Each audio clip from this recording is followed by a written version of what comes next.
Yes, ma'am.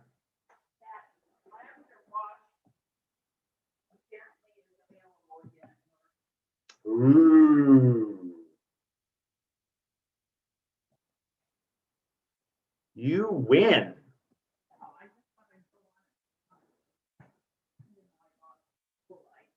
Mm-hmm.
Bless you.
Oh, I hate that sun.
Hello.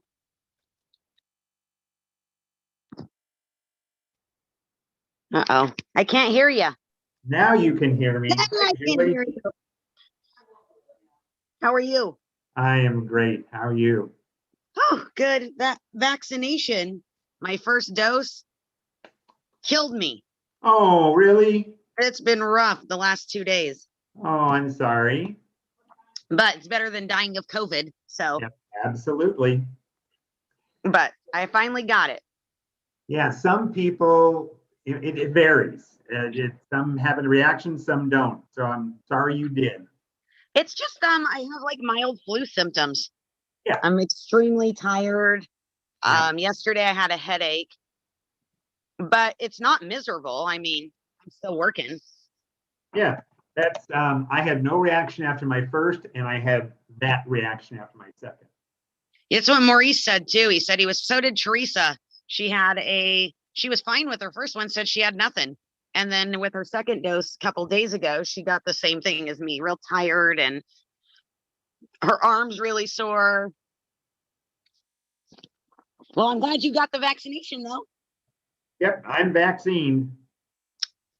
Everyone needs to be, so Amen. we can get on with our life. Yep. Amen. COVID is destroying everything. Yep. Good. Get rid of it. So my email, it is a lot. Yeah. Oh, yeah. It's very free ranging. It goes all over. Yeah, especially for an op-ed, at least I responded in my email with an op-ed. I think you mean like a central point you're trying to get across, and then just add details that kind of support or flesh that out. And yours covers a lot of good stuff, but I think the newspaper would not take it. It's too long. It's too kind of free ranging. So it's my thoughts. It's way too long, and I don't know how to condense it to say the same stuff, or if I want to. As I'm writing it, I'm going, do I really want to venture down this rabbit hole again?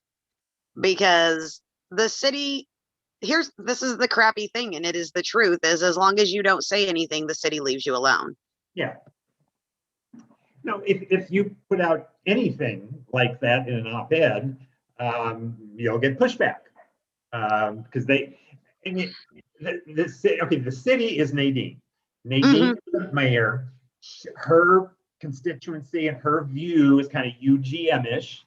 So anything that pushes other than the UGM-ish model, she's got to push back to let her constituents know she's with them, and that's the direction she wants to go in. So the stronger you push in the other direction is the stronger the response she'll give. And I think you just have to be ready for that. I think it's a good thing. I think the big picture conversation in the city, we need your voice to try to push people for the next. I mean, it's really for the next election, really. Yeah.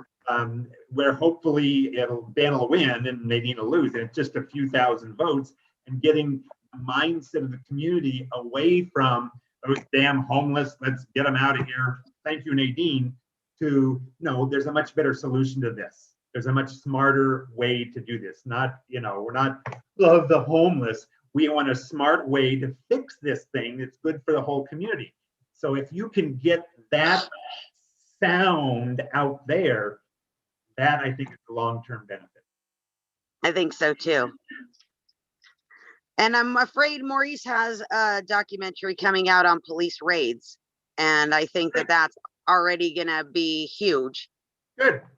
Especially because the guy got his hand ran over. And we were there. Yeah. Joan, I read Joan's 2 things. Yeah. Boy, she documented it with pictures and everything. Yep.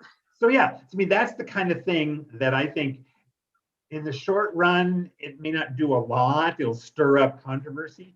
But I'm looking long term, and it's like we got to change the narrative. And Maurice is good at changing the narrative. I think you're good at it. Just kind of change the narrative. That's my suggestion. Hello, Donald.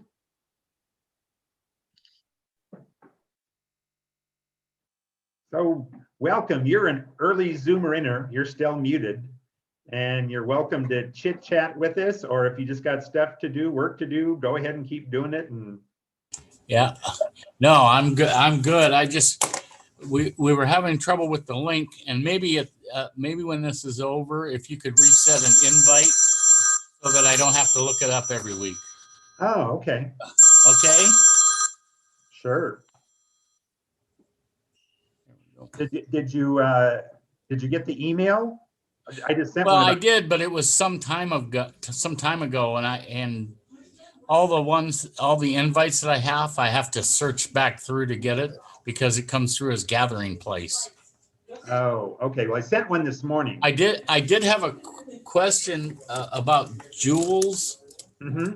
Oh, I have no idea how we can answer that one, but go ahead. Yeah, no. Apparently, there's a new location. City Church is closing. Is that correct? Well, I just happen to have Julie Garcia right here on the call. I know. I saw her. That's why I was trying to be suave in my question. Oh, very suave. Yes, so City Very Church, smooth, huh? City Church will be closing at the end of March. Okay. We will be starting to move our guests over to the new facility on Monday. We're actually starting to move our things in this weekend, tomorrow, Right. Saturday, and Sunday. We just haven't released the location Okay. because of the pushback of the neighborhoods before we move in. Right. Well, the question that I had was just simply because I screened a vet for SSVF up there, and I'm going to give him a ride to his intake. And so I just wanted to know where he's going to be. So that's. Yep, City Church will be there until Monday. On Monday, I will put out the announce where we are. Yeah. But we're going to be in the women's club building. Oh, okay. Oh, On, okay, great. Yeah, no, my in his appointment, I think, is at 9 o'clock. So I got to pick him up right at 8. So hopefully he will, and then they said, well, they're moving. And so I didn't want to miss him, through that process. So thank you. I appreciate it, Julie. No problem. And welcome Mary Jones to the conversation. Donald, what do you do? I forgot what time the meeting started, so I just kind of popped in ahead of time. Well, the 9 o'clock is the chit chat, coffee clutch, introduction, say hi, what are you doing? And then 9:30, the official meeting starts. Oh, okay. I'm a little overachiever, I guess. Well, good. If you can hang around for a minute, tell me, what do you do? Where are you from? I am the family, let's see, my title is Family Service Visitation Coordinator with the American Indian Community Center. So Okay. I just help clients find resources with the family service part, whether it's rental assistance, utilities assistance, even putting together a resume. I try to help them out with whatever needs they come at us with. And then visitation is kind of self-explanatory. We work with DCYF as well as we do private visitations for families that are going through whatever court battle they may be going through at the time. I would recommend, you don't have to, but put your name and maybe email or phone number in the chat and what you do, because somebody may zoom in and go, oh, that can be really helpful for me. And Okay. just for a personal note, I know you used to be on North Foothills. Where are you now? We are on Indiana, 1025 West Indiana, kind of behind where the old Sherry's building used to be in the Spokane. It's a Spokane Tribe building, but that's where we're at. Okay, good. Thank you. You're welcome. Jennifer, you're zooming in early. How things going with you? Oh, fine. I just saw that we hit our limit last week, so I signed on. Well, and I hope I've addressed that, at least somewhat. There's now, if you want, you can go on YouTube and see us with a 10-second play. Good to know. Okay. So then that's unlimited. So if you're Zooming, you can talk and chat and do all that stuff. But if If you get to the 100 limit, you have to go to YouTube, which is just basically watch and listen. You can't interact. But I guess we're just so popular. Donald, tell me, I didn't get to this. What do you do if you have a moment? Oh, I guess he's busy or doing something. I I work for supported services for veteran families. Okay. We specifically work on housing for veterans, and it's been going great guns, and just anticipating a whole bunch of new things happening, depending on what happens with the moratorium. So that's what we've been serving the veterans community for a number of years here in Spokane through Goodwill, and we have a contract or a grant through the VA. So Yeah. that's what we do. Okay. Let me just ask you, when I talk with people about the eviction moratorium, it's my sense is like, okay, we know this horrible earthquake, tsunami, typhoon is going to hit at some point whenever they end the eviction moratorium. And aren't we all just kind of hoping that the various levels of government will come through with something to save us? Is that that's kind of my mindset? Mm-hmm. Yeah, it's it'll be interesting. Of course, really, the whole COVID thing's been interesting, right? Yeah, so everything. It's not like, I mean, we're providing services now that are a little unique for our program. It's not something we have, like rental assistance. We've done some of that where we normally haven't done that, but because of COVID, there's been a lot of flexibility, added to our program and some adjustments to meet the needs. So I'm sure that when and if and where and the moratorium, and of course the moratoriums are kind of state by state. So we cover counties in Idaho. So that's sort of unique from Washington. And so, I think it's just flexibility and being able to meet the needs as they arise. So I think that it is sort of a study in contrast when you look at, the way Idaho's situation is in Washington. So it'll be interesting to see how that all melds out too. So, and I think that's sort of, it's been interesting on how, unique states are handling their moratoriums or lack of moratoriums, or then you have the federal government involved. So I'm just along for the ride. Yeah. I mean, and just try to serve and help as many people as we can. And hopefully we're meeting the need. And it appears we are. I mean, we had just a huge number of, assessments we call them screenings last month. And, and it was a short month. So, we're trying to meet the needs, and I think we're doing a pretty good job. Well, I think one thing the world has learned in the last year is that we can be more flexible than we ever thought we could be. It's really all about meeting needs, taking care of someone's child. And that's how I've always viewed the work that we do is, this is someone's child. And so when you go into a shelter and you find somebody that needs your help and they are eligible for your program, or the thing is you go in and I'm saying, hey, specifically we're for veterans, but knowing the resources and being involved in groups like this, we know where we can help people that maybe aren't a vet, but we can point them in the right direction and try to help them out that way. So I think if everybody takes a sort of a collective view of what we're trying to do and who we're trying to help, I think we can all help each other at the same time. So it works great. Amen, Donald. That sounds great. Yeah. Hey, Joan, how are you today?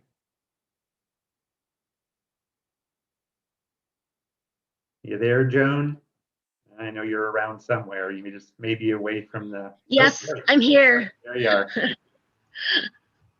I'm here. I just went to go get some hot water. Yeah. I am tired. I haven't slept all night, and that's been my schedule for quite a while. Yeah. Where I haven't been sleeping at nighttime, and if I sleep during the day, it's just like a couple of hours.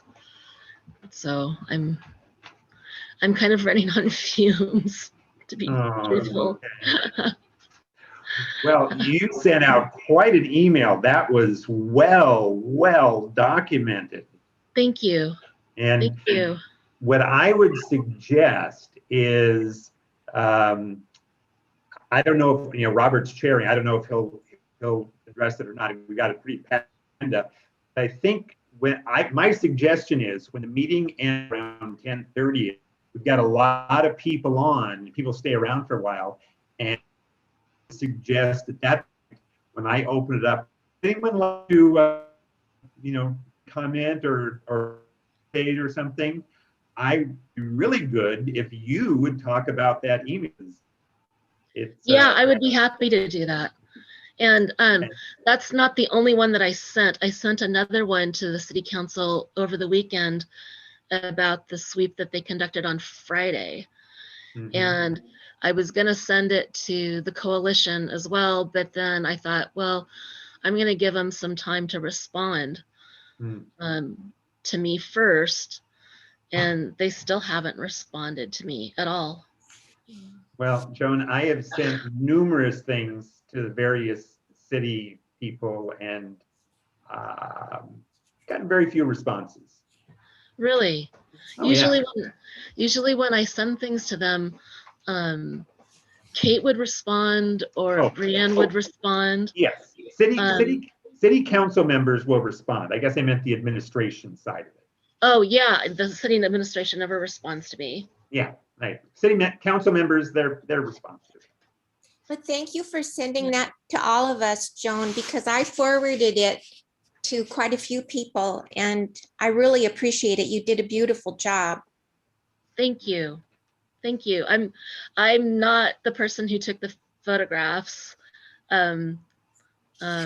Just putting it all together is a feat. Yeah, it is. The person who took the photographs deserves a lot of credit because they were focusing on what the city was doing, confiscating people's items, and I don't remember ever seeing anybody focus on that aspect of what was doing before. I mean, other people have done this great job of focusing on the homeless people that have been affected and telling their stories, and that is really important. But I think it's also important to document what exactly the city is doing. I mean, what are they taking and how often are they doing this, and what is being thrown away. And it looks like yesterday they saved some things in a bin that are going to go into storage, but it's like, how do we find out how someone can retrieve any of that stuff? I mean, I don't know how to do that. Does anybody know how to do that? And why are they taking it in the first place? And I just don't understand any of it. And all great questions, and I think it's great that people now see. I mean, we hear about police sweeps and cleaning up things and this. You've now got, there's pictures, now there's images in people's minds who've just maybe heard a brief sentence about it. Oh, they got a truck. Oh, and the police are there, and they pick up everything, and I think it helps flesh out the situation. But like I said, at the end of the meeting, I'll bring you up. I'd like to go check in and say hi with other folks who are just. Yeah, absolutely. Rick Clark, thanks for being here. This is the 9 to 9:30 chit chat, and is that Virginia? The power behind the throne. So Rick, at this point, between 9 and 9:30, I just chat with folks as they come in, ask them what they're doing, and just sort of the networking coffee part before the meeting. And then at 9:30, Robert takes over and you'll be on the agenda along the lines there. Cool, glad to be here. We didn't want to miss a seat. We weren't sure how hot and how popular this was, so we wanted to get in here. Well, I hopefully have fixed that to somewhat. we have reached 100, which is the limit the last few months, but I've now put in a link for YouTube. So if you can't get into the actual Zoom meeting, you can go onto YouTube and at least watch it and hear it. You don't have the interactive like you and I are doing right now, but if we get to 100, others can at least see and hear what's going on. So I'm hoping that'll work. That'll suit people's needs. Cool. So thanks for being here. Let's see, I want to say hi to some other folks. Kathy Lang, you put in chat that you are new to this group and you're happy to be here. Tell me about you. She's reserving a spot too. Okay. Then let's see. And well, hopefully Kathy will come back. Shanda Blunt, I saw you put your info in there. Can you just say hi and highlight what you do and what your interest is here?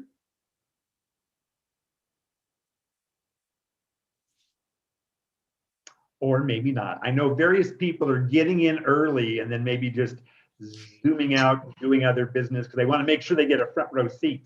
Right. How about Colin? Colin, can you introduce yourself?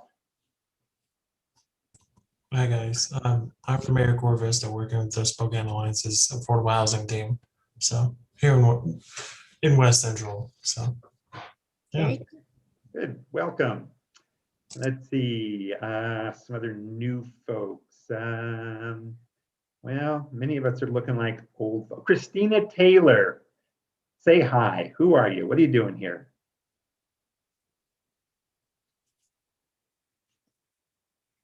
Oh, she probably just put her coat down and went back to get a soda at the concession stand.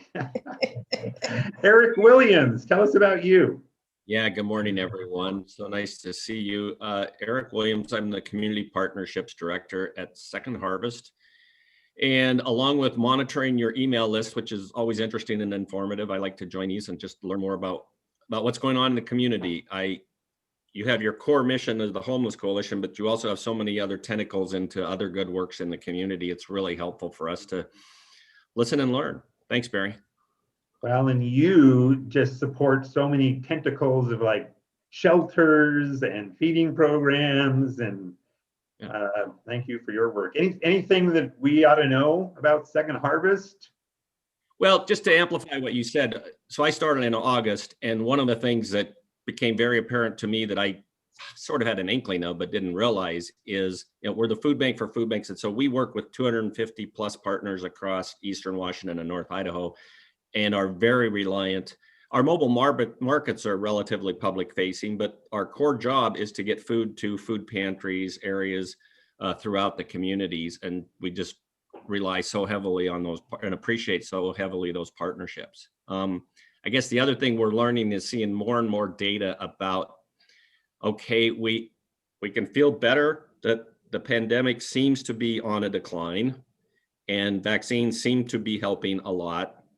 But in terms of food security, I guess the best example I can give is after the 2008, the Great Recession, it took about 10 years to get back to level in terms of food security. So right. The need is definitely going to outlast the virus, which I see a lot of parallels in housing and all of those sorts of things. So yeah, thank you. Thanks, Barry. Yeah, that's a good message, because we're all responding, like we're all pitching in and responding to the virus. And sort of like when everyone's vaccinated, and maybe in 6 months, we can just kind of relax. And yeah, it's going to be a lot longer than that. Yeah, thank you. Katie Kanzler, hi, can you introduce yourself to the group? And I just tapped the button that says you can close caption. Hello, everyone. I'm Katie Kanzler. I work at Revive, and I'm excited to be a part of this. And fair warning, this is my first time doing any kind of closed captioning anything, so I'm going to do my best. So please bear with me. And Katie, we absolutely will. I put out on the listserv, hey, if anyone can type for closed captioning, and Katie stepped up. She's never done it before. She's a quick typist, but it's a whole different thing to try to, like, all these words that are flowing out of my mouth. be able to type those in so the hard of hearing can follow along. That's a big challenge. So Katie, whatever you can do would be helpful. I know there's hard of hearing people in this meeting and they are grateful and we can get some captioning. So thank you for being here. So when should I start typing? Whenever you want. The official meeting will start at 9:30. Robert Lippman is the chair of that official part. So basically when I stop talking and he starts talking, that will be the official meeting part. Okay. But if you want to start now, you're welcome to. Thank you for doing it. Absolutely. Who else do I want to say hello to? Anybody who's on here want to chime in and say, hey, Barry, I want to introduce myself and tell you what I do. How about Barry. Amanda? Oh, Tony, go Tony. Hi, I'm Tony Allen from the Native Project, FQHC. I don't know. We've been doing a lot of clinics for BIPOC communities. We did Latinx last weekend for vaccines. It went off really well. Last weekend or the weekend before. I think we vaccinated 400 and some people. Great. So we've Are now. you doing it at your facility? Or yeah. Okay. It was arranged with their community leaders, and we will be doing another one on the 13th, I think, is the date. And those are Saturdays, but they're invited from your community leaders to sign up through them, not through us. So anyways, yeah, we're just really doing really well with pushing out the vaccine. We've done over 3,700 doses. Excellent. So yeah, we're still doing our wellness program virtually that has like 80 participants. As far as we've got some homeless stuff donated, I've been helping a lot of homeless with things, and especially laundry. Still doing laundry vouchers here for our patients that are homeless. That's about it.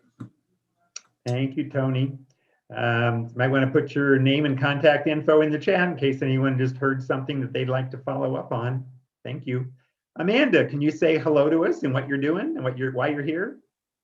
Sure, absolutely. I'm Amanda Seabird. I'm the SNAP Homeless Services Manager, and I'm here to talk about the hotel and motel project that we helped to participate in recently. Yes. You are on the agenda today.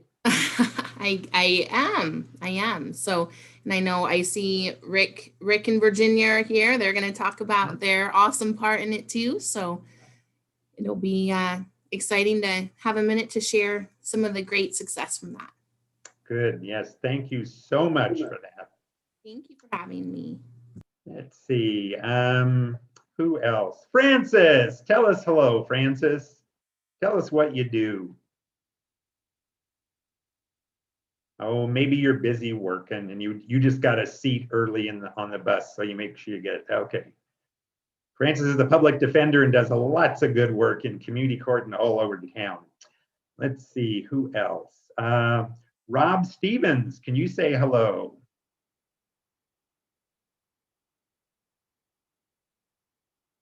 Oh, maybe not. And if anybody wants to just chime in and say hi and introduce yourself and tell us what you do, that's great. If not, I will call on Gary S. Good morning, Barry. Hi, my name is Gary Schmidt with Goodwill Supportive Services for Veteran Families. Oh, good. Tell us what you do for supportive families. Well, our primary function is making contact with veterans that are homeless or on the verge of becoming homeless and helping them find permanent supportive housing, making referrals to other agencies like yourselves and trying to get them off the streets. Okay, great. I think a lot of people on this coalition are familiar with what you do, but in case someone isn't, I would invite you to put your name and contact info in the chat and just in general, because there may be somebody out there who, oh, veteran services, I want to, so anyway, just a suggestion. Absolutely, Barry. Great. Kara Reedy, did I say it right, Kara? It's Kara Reedy. That's okay. It's hard to pronounce. I am one of 2 behavioral health ombuds for the Spokane Regional Service Area. So my coworker Gail Kogel and I help individuals in the Medicaid mental health system resolve grievances and concerns about their mental health services, and work as advocates for individuals. And we also assist people with connecting with services. Wow, mental health ombudsman, that is good. I would recommend you put your name and contact info in the chat. Absolutely, I will do that. I probably knew that existed, but that's a new one for me, and I'm glad you exist and that you're out there supporting those folks. I assume you're like a state agency? We are funded by the state. We are contracted through the county behavioral health administrative services organization. So that's why I have a county phone number and email address, but it is a service that's funded by the state healthcare authority. Okay, great, thank you. Barry, I'm sorry, I just stepped away a few minutes and then I got the text. They say, Barry is calling you. Where did you go? Well, I saw Francis, I wanted to give you a chance to say hello. Hi, I'm Francis. Tell us what you do. Everybody knows what I do. No, not everybody. 99% of everybody does, but there's 1% who don't. Well, I think I blame Maurice for that. It's Maurice's fault. Not everyone. It's my PR person. My name is Francis Adewale. I'm a public defender in community court, along with where is she now? Along with Jen Pence. I saw her, Al Logan, and Rick Wallace. We all work in community court. Thank you, everyone. It's good to be here. Thank you for your work with community court. And Francis is a former in the leadership team of the Spokane Homeless Coalition. So he does lots and lots of good in town. Let's see, who else? Anybody else want to say hello? I do. Go, Sherry. Well, I'm Sherry DeBerg, and I am just an encourager, as you've heard me say before. I'm a retired state social worker, and I'm on the board of New Hope Resource Center out in Colbert. But I wanted to mention to Rick Clark, I had put something on Facebook, but he was very busy last week, and I doubt that he saw it. But if you follow the networking emails that go through the Spokane Homeless Coalition, there are always a lot of people looking for a way to meet a need that no program seems to be able to meet. And I was going to suggest to Rick that he help us form a community fund of some sort that doesn't have a lot of strings attached, so that when case managers and social workers run into a dead end, they have some place to turn for a few bucks for whatever it is that the need is. And sometimes there just isn't another resource available. So Rick, that you could put that on your to-do list, please. Yeah, because Rick, you are the backstop for everybody. If we don't know how to do it, we go to Rick.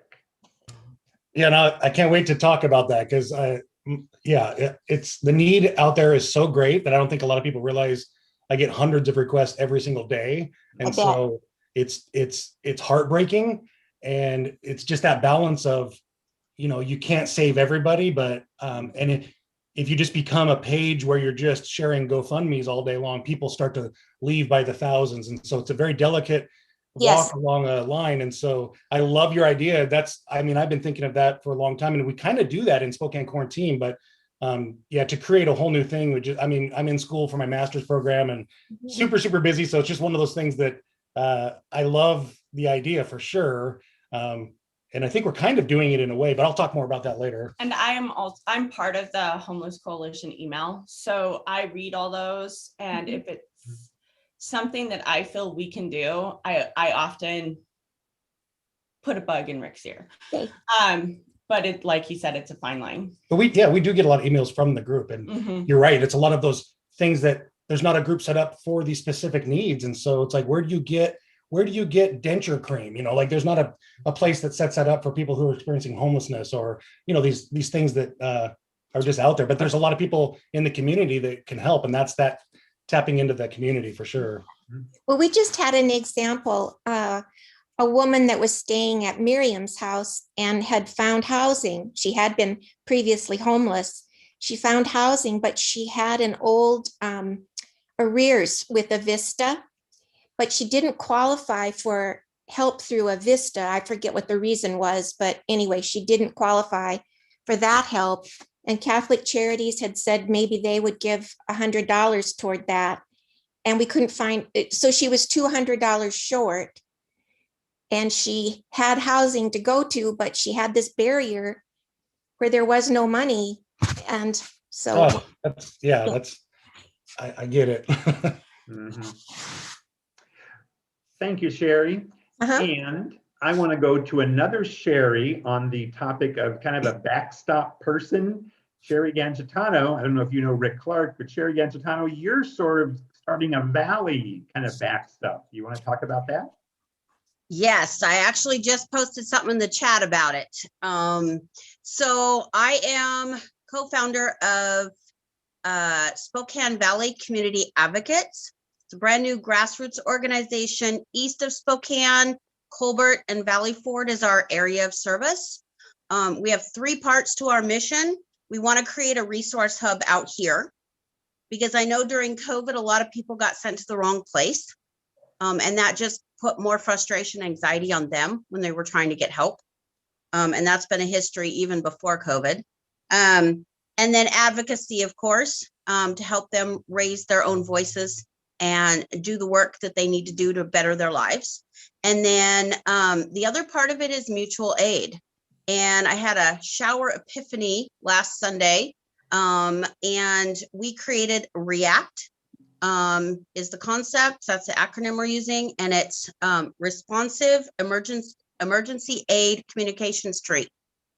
So it's kind of like taking the old church phone tree and creating a community-wide texting tree, so that when somebody needs denture cream or transportation or whatever it might be, we can just put it out there and then get responses back. And it would be organizations, agencies, government officials, individuals, businesses that we want to all put into this idea.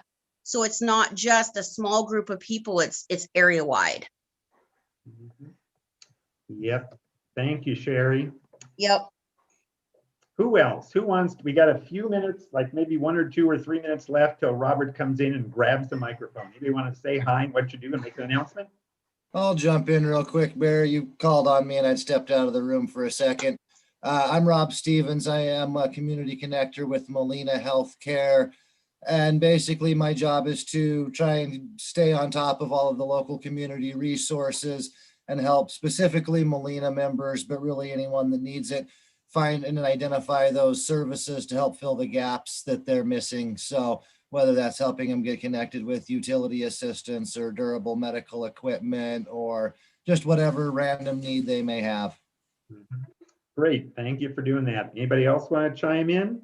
Hey Barry, this is Eric again. This is Eric again at Second Harvest. Being relatively new, I was that 1% who didn't know Francis. And the other day I asked my wife, who's Francis? And she goes, everybody knows Francis. So yep, Francis, you're known by 99%. Thank you. I appreciate you all. Thank you. Okay. Anybody else want a minute or 2 to say hi and what you're doing? Maybe make an announcement? Oh, shoot. I put the wrong phone number in there. You did? The wrong phone number? You can fix that, Sherry. Sorry. I did. I put the wrong phone number in for the SBCA. Okay. Sherry will fix that in the chat. Anybody else? Okay, I'll make a couple of announcements before Robert. I don't see him yet, but he'll be in soon. Number 1, we have a very kind person who is going to be closed captioning. Her name is Katie, and this is her first time doing it. She's never typed captioning before. She's a good typist, but this is a whole new ballgame. So we're just very grateful for whatever you can do, Katie. No judgment. It's wonderful. Thank you for what you're doing. Second thing is in the email I sent out a little bit ago, a few minutes ago, like maybe an hour ago, I put a link to a YouTube channel. So if our Zoom fills up to 100 people, we're at 70 right now, and if any of your friends say, I can't get in, they can go on YouTube and hear us and see us. Now they can't put things in chat, they can't, talk to us, but at least I'm trying to find a way to that, because it costs a heck of a lot of money to increase the Zoom capacity. I'm hoping that the YouTube thing will work to meet those people who would like to see us. Robert, you ready to take over? Yeah, definitely. Go. Thanks everyone for another month of tuning into the Spokane Homeless Coalition. Very grateful for all the participation lately. It's been awesome to see the turnout, especially with all the activity that's been going on in our community as well. So I'm definitely glad that you guys are tuning in to what's going on with us as well. Just a real quick before we jump in, just want to give a quick overview of the Homeless Coalition and the purpose and everything. It's in regards to planning, education, and communication and advocacy also. We definitely want to advocate for bridging gaps within the community, and each of you are on the front lines and working in some capacity, and definitely appreciate that.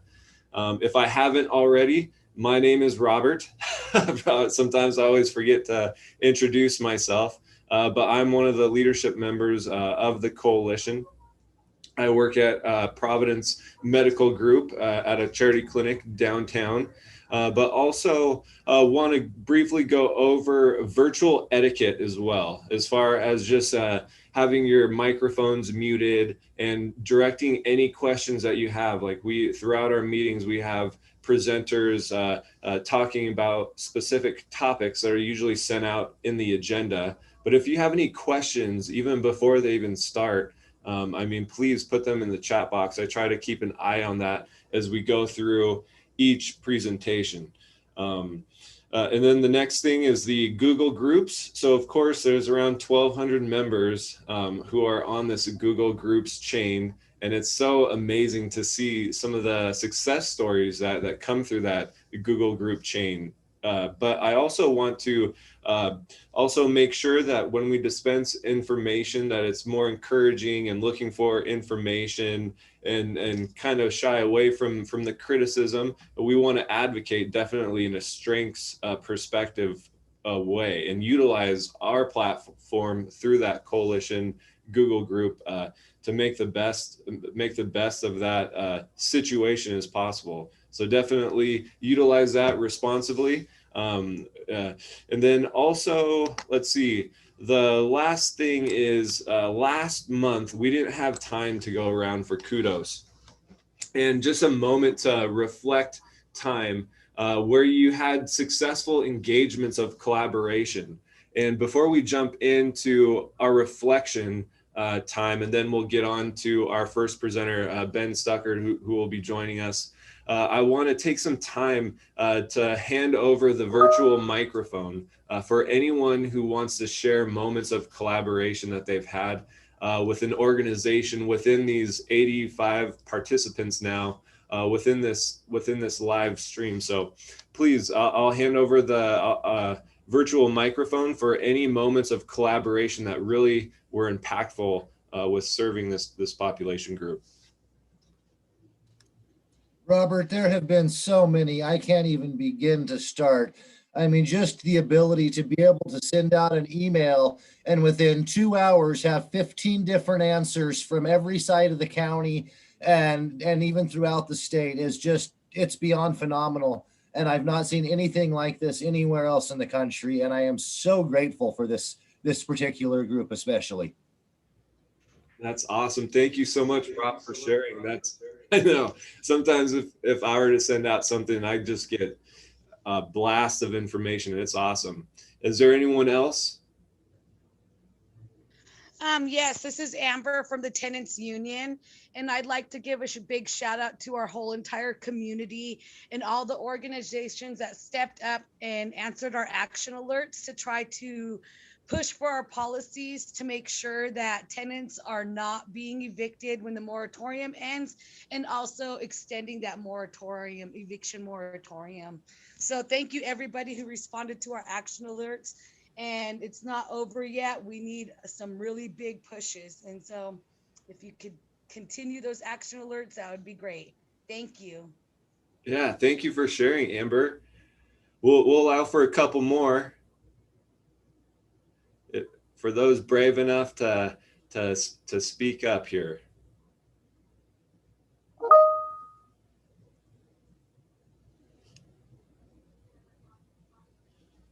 "85 participants. I know there's got to be a couple out there. Don't be shy." Well, I'll share. For the last 2 months, maybe closer to 3, Maurice and I have been collaborating, and I've been posting his videos every week in my church electronic newsletter. And so people are able to see his stories that he documents through video. And that has been very educational for people in our congregation. And I thank you, Maurice. Yes, definitely. Thank you for posting. Those are very informative. And also, I want to just encourage everyone that it's a great opportunity for us to learn and provide that voice and platform for those who are experiencing homelessness, despite their circumstances that they're going through. Again, thank you for everyone for putting in your 2 cents about how you've collaborated. We all operate under certain fragments. I'm looking at this board in front of me of all these different resources, and each resource has its own gaps, unfortunately, and system barriers. But when we function through that together, when we bring those fragments together, especially through the coalition, it definitely helps out a lot. So thank you very much, everyone, for sharing that awesome information. And so right now I'm going to go ahead and hand it back over to Barry. He's going to introduce us into a short clip. It was a nice, Sherry gave us a kind of a little nice segue into one of Maurice's clips. But Barry, we'll go ahead. I'll hand it over to you. Okay. Yeah, thanks, Sherry. We didn't plan that. But Maurice Smith with Rising River Media makes a lot of videos, and he sends them out through the Coalition listserv. I'm just going to show one of the more recent ones, just the first minute and then the last minute. The first minute kind of sets up why this individual is homeless.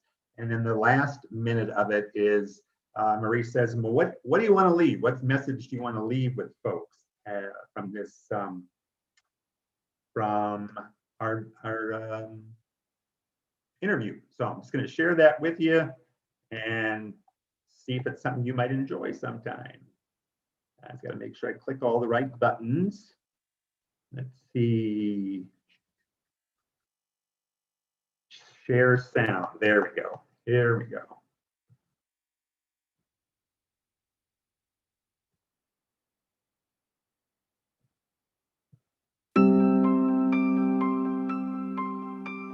Brant, how long have you been homeless?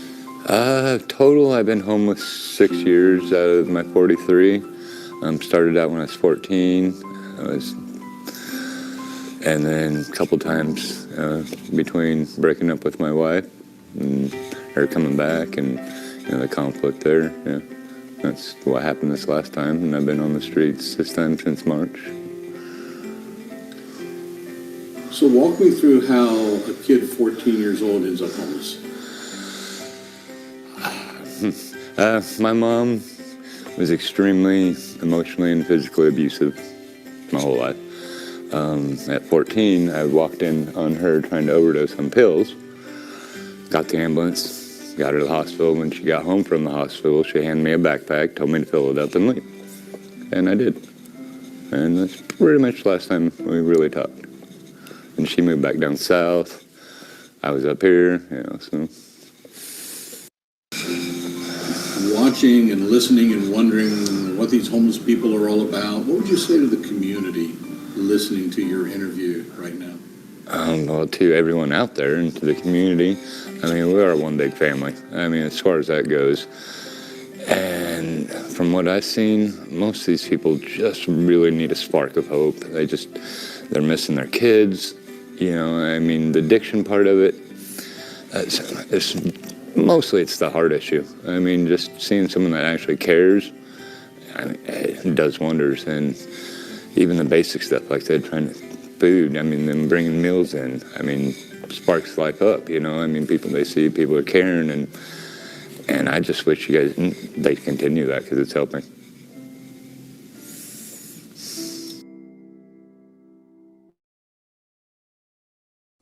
That's awesome. Thank you for sharing that with us, Barry. And Maurice, do you have a quick director's cut note for us to take with that?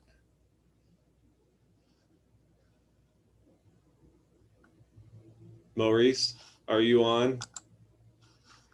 Last I saw him, he was driving, so he may not be able to speak. All right. Well, then we'll just move on. But please, those videos, we just took a couple minutes of each of that clip. But please, if you're feeling compelled to tune in to watch that entire thing, I believe it's available one through that Google group chain that we sent out, but also potentially through our website, the coalition's website. So please visit the website and tune in over there. All right, well, thank you again. I want to now, introduce Mr. Ben Stuckert. He is the incoming appointed new COC chair of the COC. And Ben, I'll go ahead and take it over to you.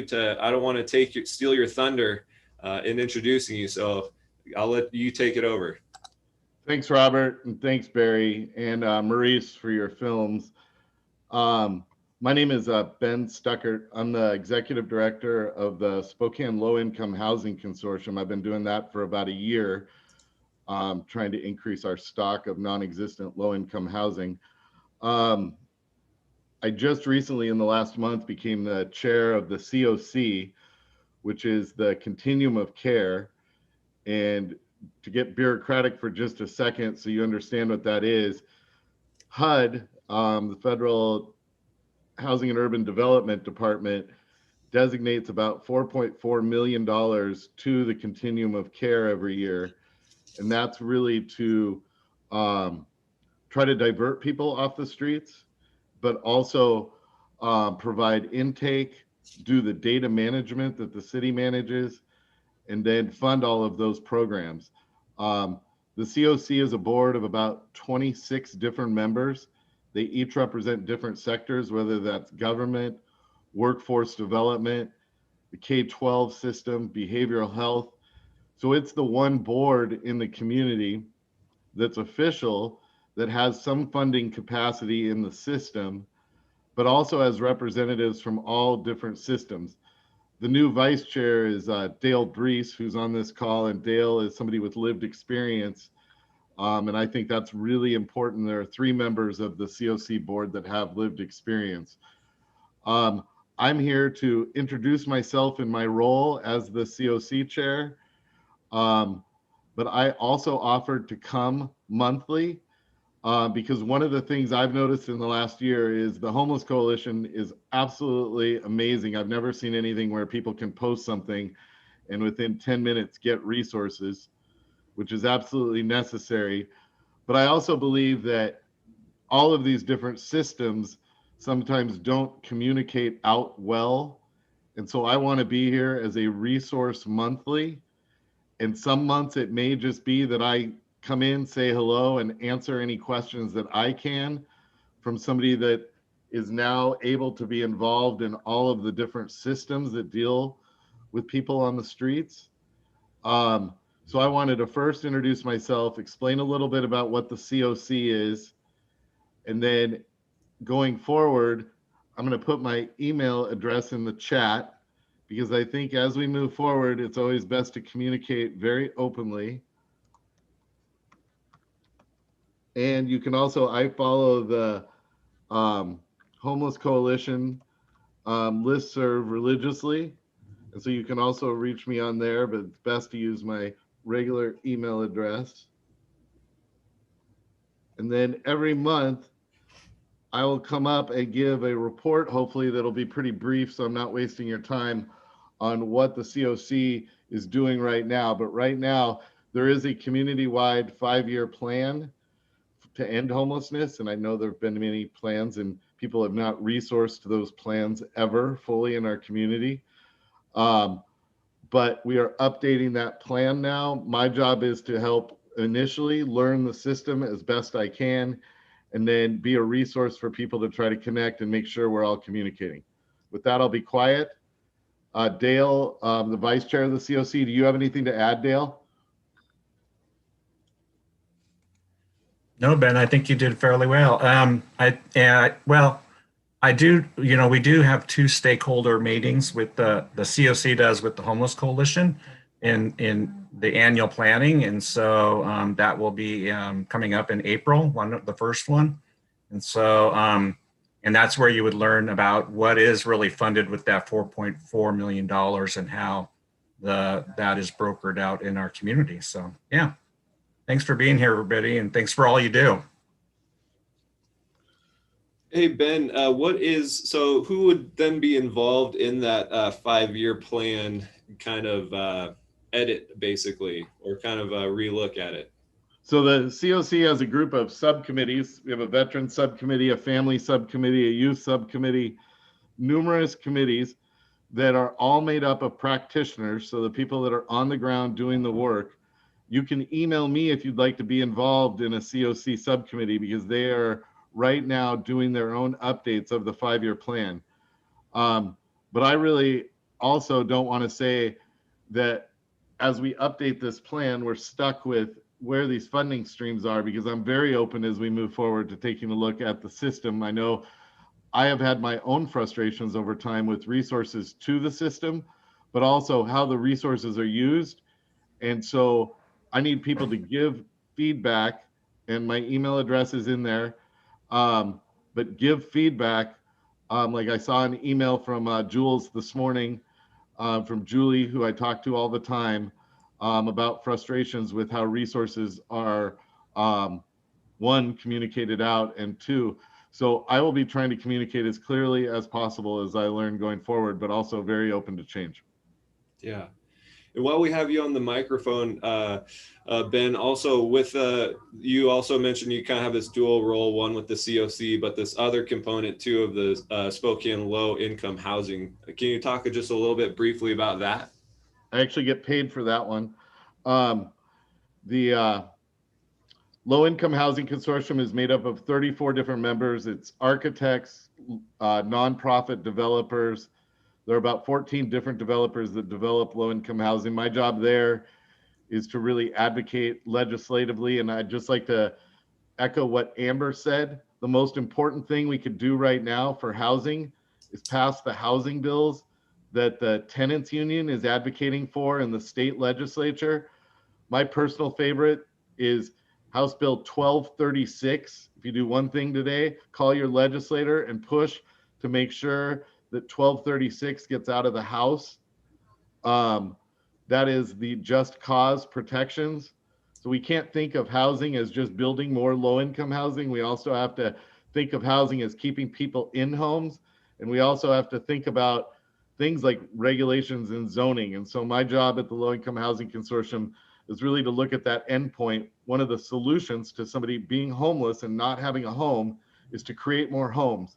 And how do we do that? And so I'm trying to immerse myself for the last year and hopefully the rest of my life going forward into housing, and how do we keep people from becoming homeless. Yeah. Awesome. Well, thank you so much, Ben. I won't take too much of your time. Any closing comments before we move on?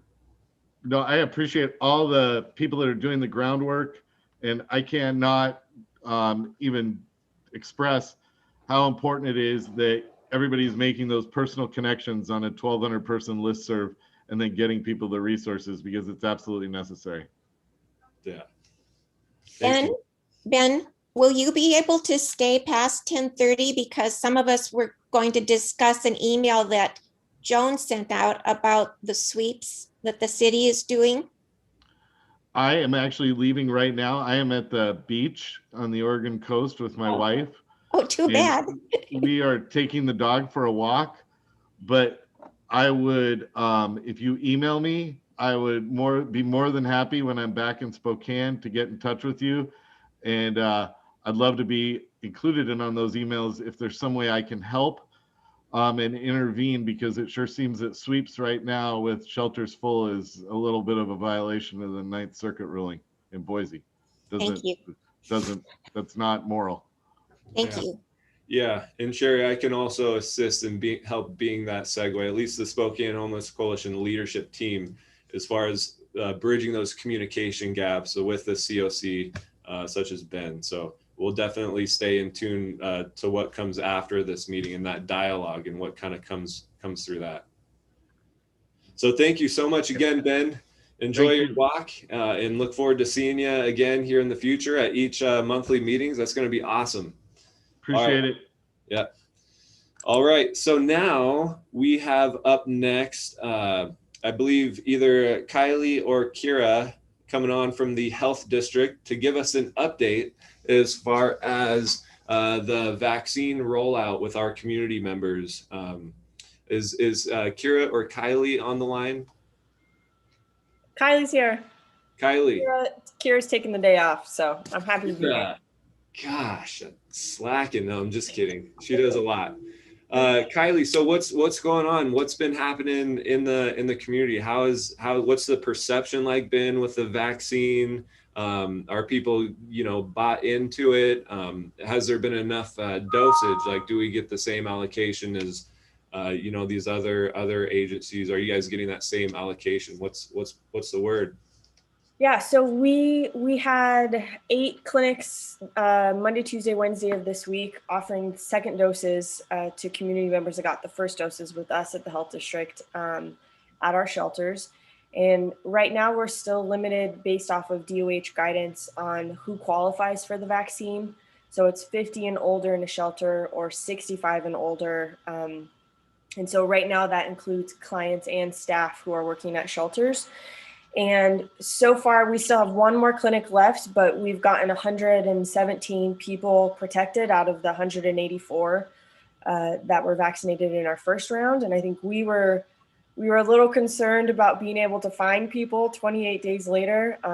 But I think we're pretty happy with that so far, and are still working to potentially plan some more clinics to see if we can catch all of those 184 people to make sure they get that full protection from the 2 doses.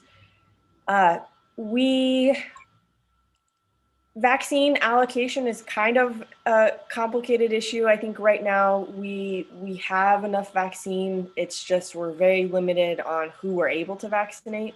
And so that's limited on DOH guidance and when they're going to open up that new phase. We're really excited that teachers now are qualified to get vaccinated, and as well as child care workers. And so I think that might impact, again, how much, when that next phase will open up and when we'll be able to keep moving on. But I think how we're viewing it is that everybody will be able to get a vaccine. It just might not be exactly when we want it. And so we're just looking forward to hearing back from DOH, and when they give us the okay, we're going to be out and vaccinating more people.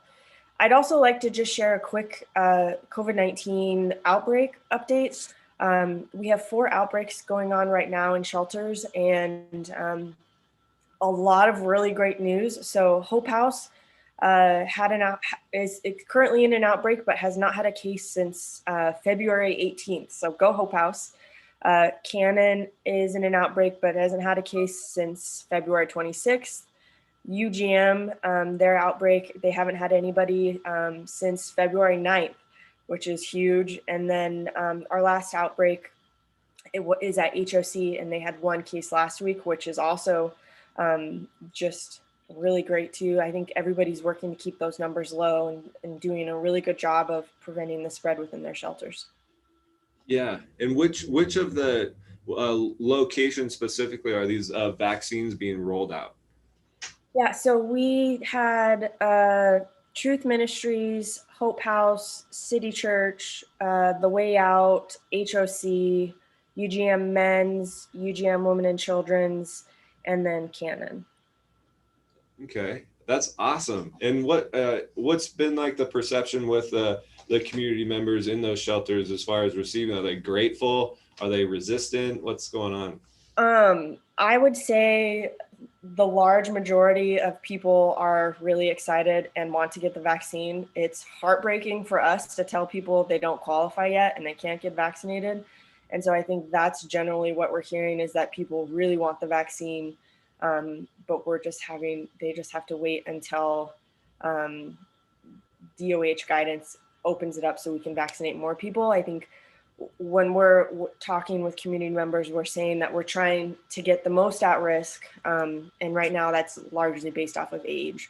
And so we're looking forward to doing more vaccines. But I think people in general, like they know so much about the COVID-19 vaccine, and they know about COVID, and a lot of community members know somebody who's had it. And so it's a pretty easy sell to get vaccinated. And I think I've been hearing from other counties and health districts that they are not having that kind of success. They have vaccines, but people don't want them.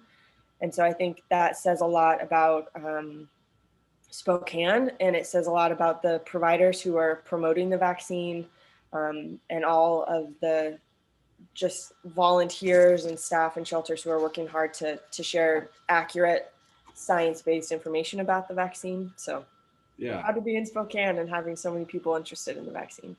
I know, that is awesome. And there was a question in the chat box: is will J&J be a positive option for shelters? Like, what does that integration look like as far as the vaccine? You guys have been using Moderna, correct?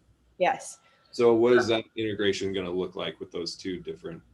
Yeah, so I'm pretty sure we'll be getting Johnson & Johnson at the health district. It's a 1-dose series instead of a 2-dose series.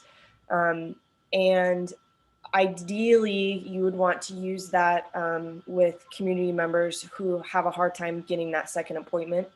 And so we are looking at that, using that at shelters, but I think we'd like to have some more conversations about that to make sure that our approach and rollout in shelters is health equity focused. And so I think there's a lot of moving parts about that vaccine. Yeah. And so we're definitely focusing on that and working hard to make sure that what we do at the health district is equity based and really thoughtful. So nothing official on that, but we're still talking it through. And lastly, for those community members who are not utilizing the shelter system, can they be directed to a shelter to receive the vaccine?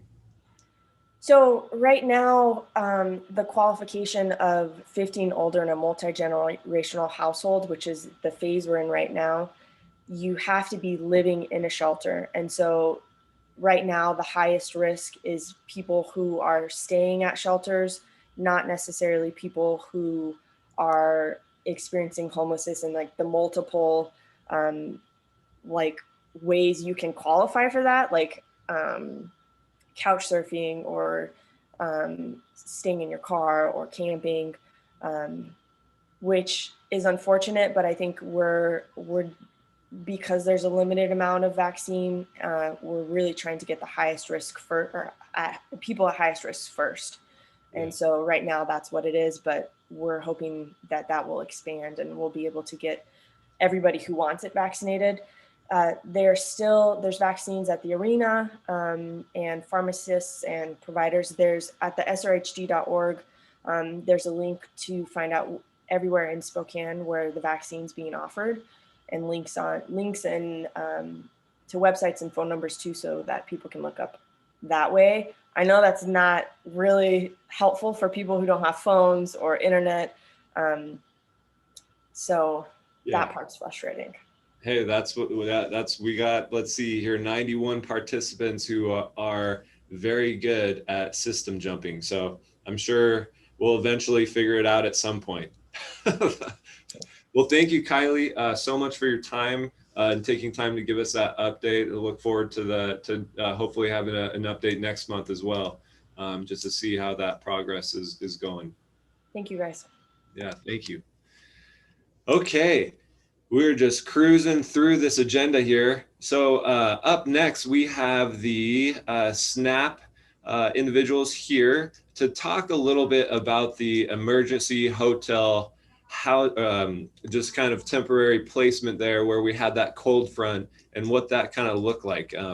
Let's see here. We have from, let's see, Amanda from SNAP. Amanda, are you with us right now? I am. Hello. Good morning, everyone. Hey, how are you doing? Moving into this, can you give us kind of just a little recap about how everything kind of developed? Because I know there was a lot of, not like probably could have amplified the communication a little bit better with the frontline workers as far as how this process was rolled out, and definitely want to utilize our platform here as far as what can we learn moving forward into next cold front or heat wave or smoky day coming forward. So thank you so much for all you do and for for taking this on. I know that was probably a big, quick project to roll out. You bet. Absolutely. Thank you for having us here today. I also have one of my staff members, Amanda Boyer, who was a big part of the project. And you're absolutely correct. It was a really fast rollout. The city of Spokane actually contacted us, I'm not even a full 24 hours before they expected us to go live. And you're absolutely correct. It was amazing.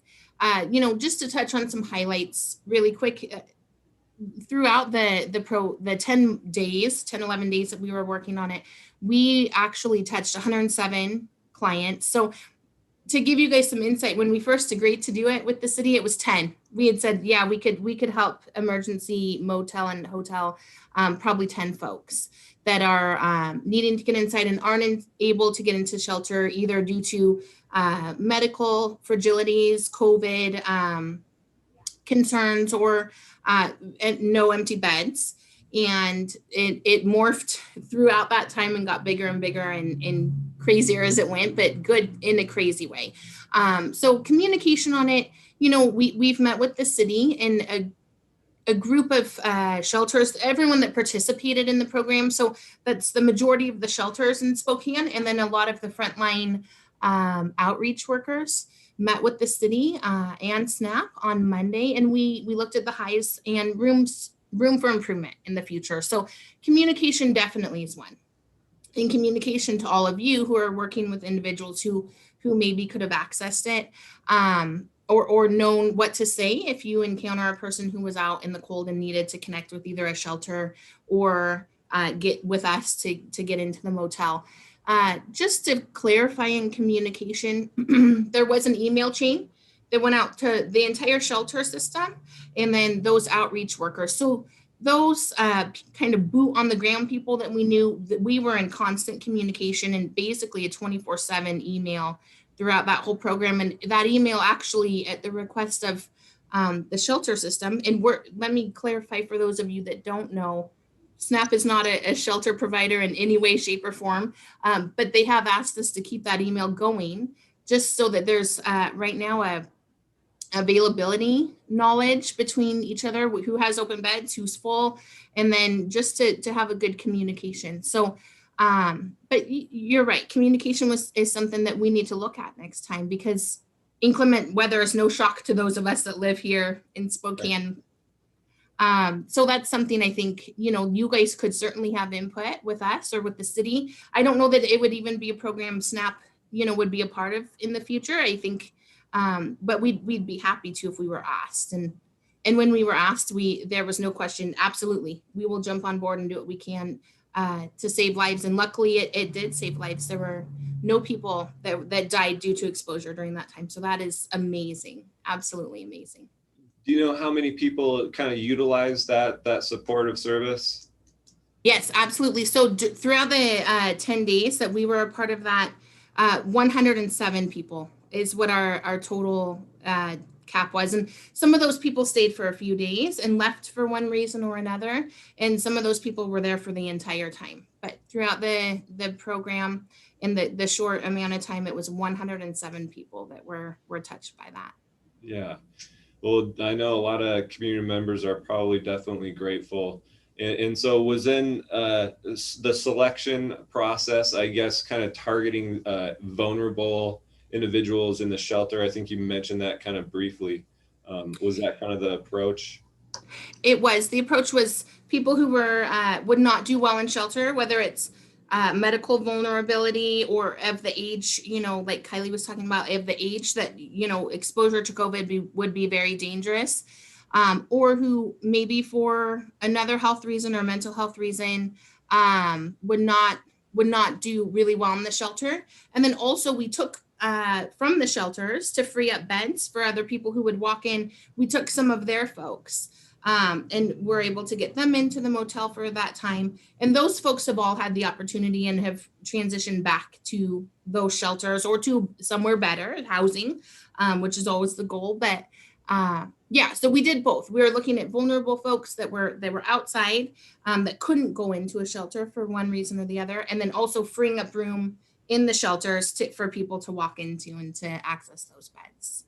Yeah, well, I know that SNAP, hopefully in the future that for the sake of consistency, SNAP will be kind of selected for these kind of seasonal things, because you guys did an amazing job in a short amount of time in trying to connect and just to highlight moving forward and learning from this situation and going forward. Would there be any intention in the future with communicating, like when you receive information from the city, hey, we want to do this, as far as looking at those individuals who are outside of the shelter system, how can we provide support for those individuals who may not utilize the shelter system, but also, or may for some circumstance, be outside of it for whatever barriers that they come across. Is there any, I guess, lead into focusing on that type of group? Yes, and let me be clear that we did focus on that group partly during this program. And so reaching out, we had, that's part of what Amanda Boyer, who's here today, she does outreach on the street and goes out into encampments and to people who are outside and who don't typically access shelter systems. So that was part of it, and that would continue to be part of it. Yes. Awesome. Yeah, and then I saw a couple questions kind of popping up. So do you want? I'd be happy to respond to some of those. Yeah, and I'm sorry if I missed any. Let's see. So one is what happened to the people that were in the shelters. So we had the majority of the shelters in town, Way Out, Cannon Shelter, Hope House, HOC, Revival, Truth. And then outreach workers were sending us folks. And some of those people had been longstanding at the shelter and they gave up their beds to go into the hotel. All of those shelters worked really closely with us to be able to get those folks at the end of this program back into their beds. So nobody reported to us or any shelter that they were unable to regain their bed back after that time. So that's good news. That was something that the shelters that were sending us folks were very careful and very deliberate about a plan of how they would restore that. And then someone had asked if we were going to be monitoring the shelter availability for the city. There's no official, no, I don't foresee that being a long-term thing with Spokane or with SNAP in the city of Spokane. And they've not asked us to. We've simply done it because a number of shelter providers and other outreach workers have asked us, can we keep this thread going? And really, as non-shelter providers, it would be better in one of their hands. But I know the city's working on something too, but we're happy to help. So that has just kind of organically continued on. Yeah. Yeah, I think that is good, helpful for consistency. And then I'll go ahead and have you address any other questions in the chat box through the chat box, but I also want to connect with Amanda as well as far as her being a part of that outreach to those encampments or anything. Amanda, are you on the line? Yes, I am. Hey, good to see you. Hey. Hope you don't mind me picking on you for a little bit. Super rude, but it's fine.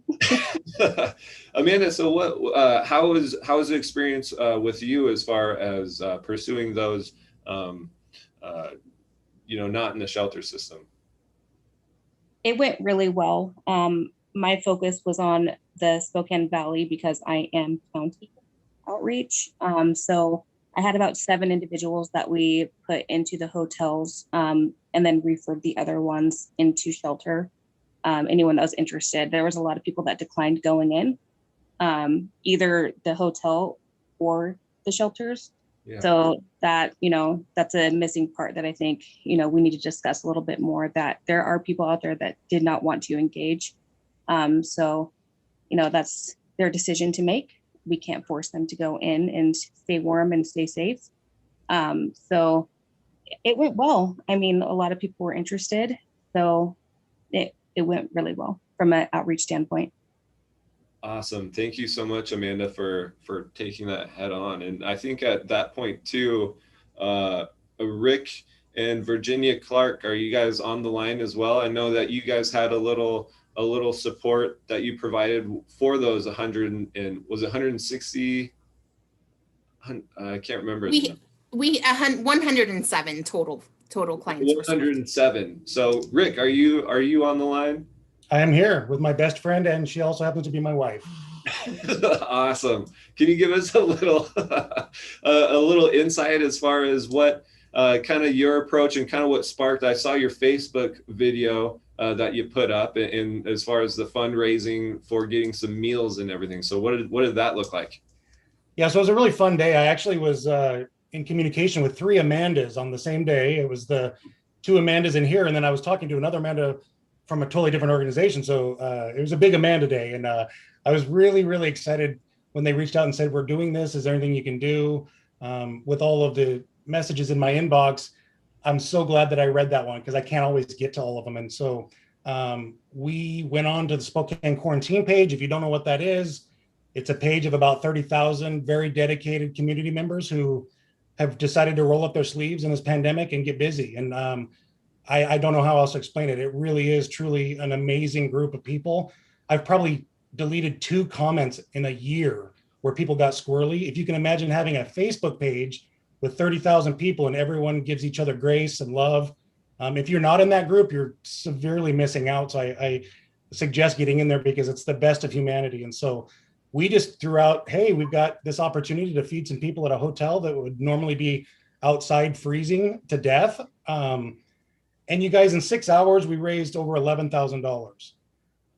I want you to let that sink in for just a second. In 6 hours, 30,000 people said, not on our watch. And we raised $11,000. We bought 700 meals from 6 different restaurants. It's a win-win. So we were able to buy full price meals.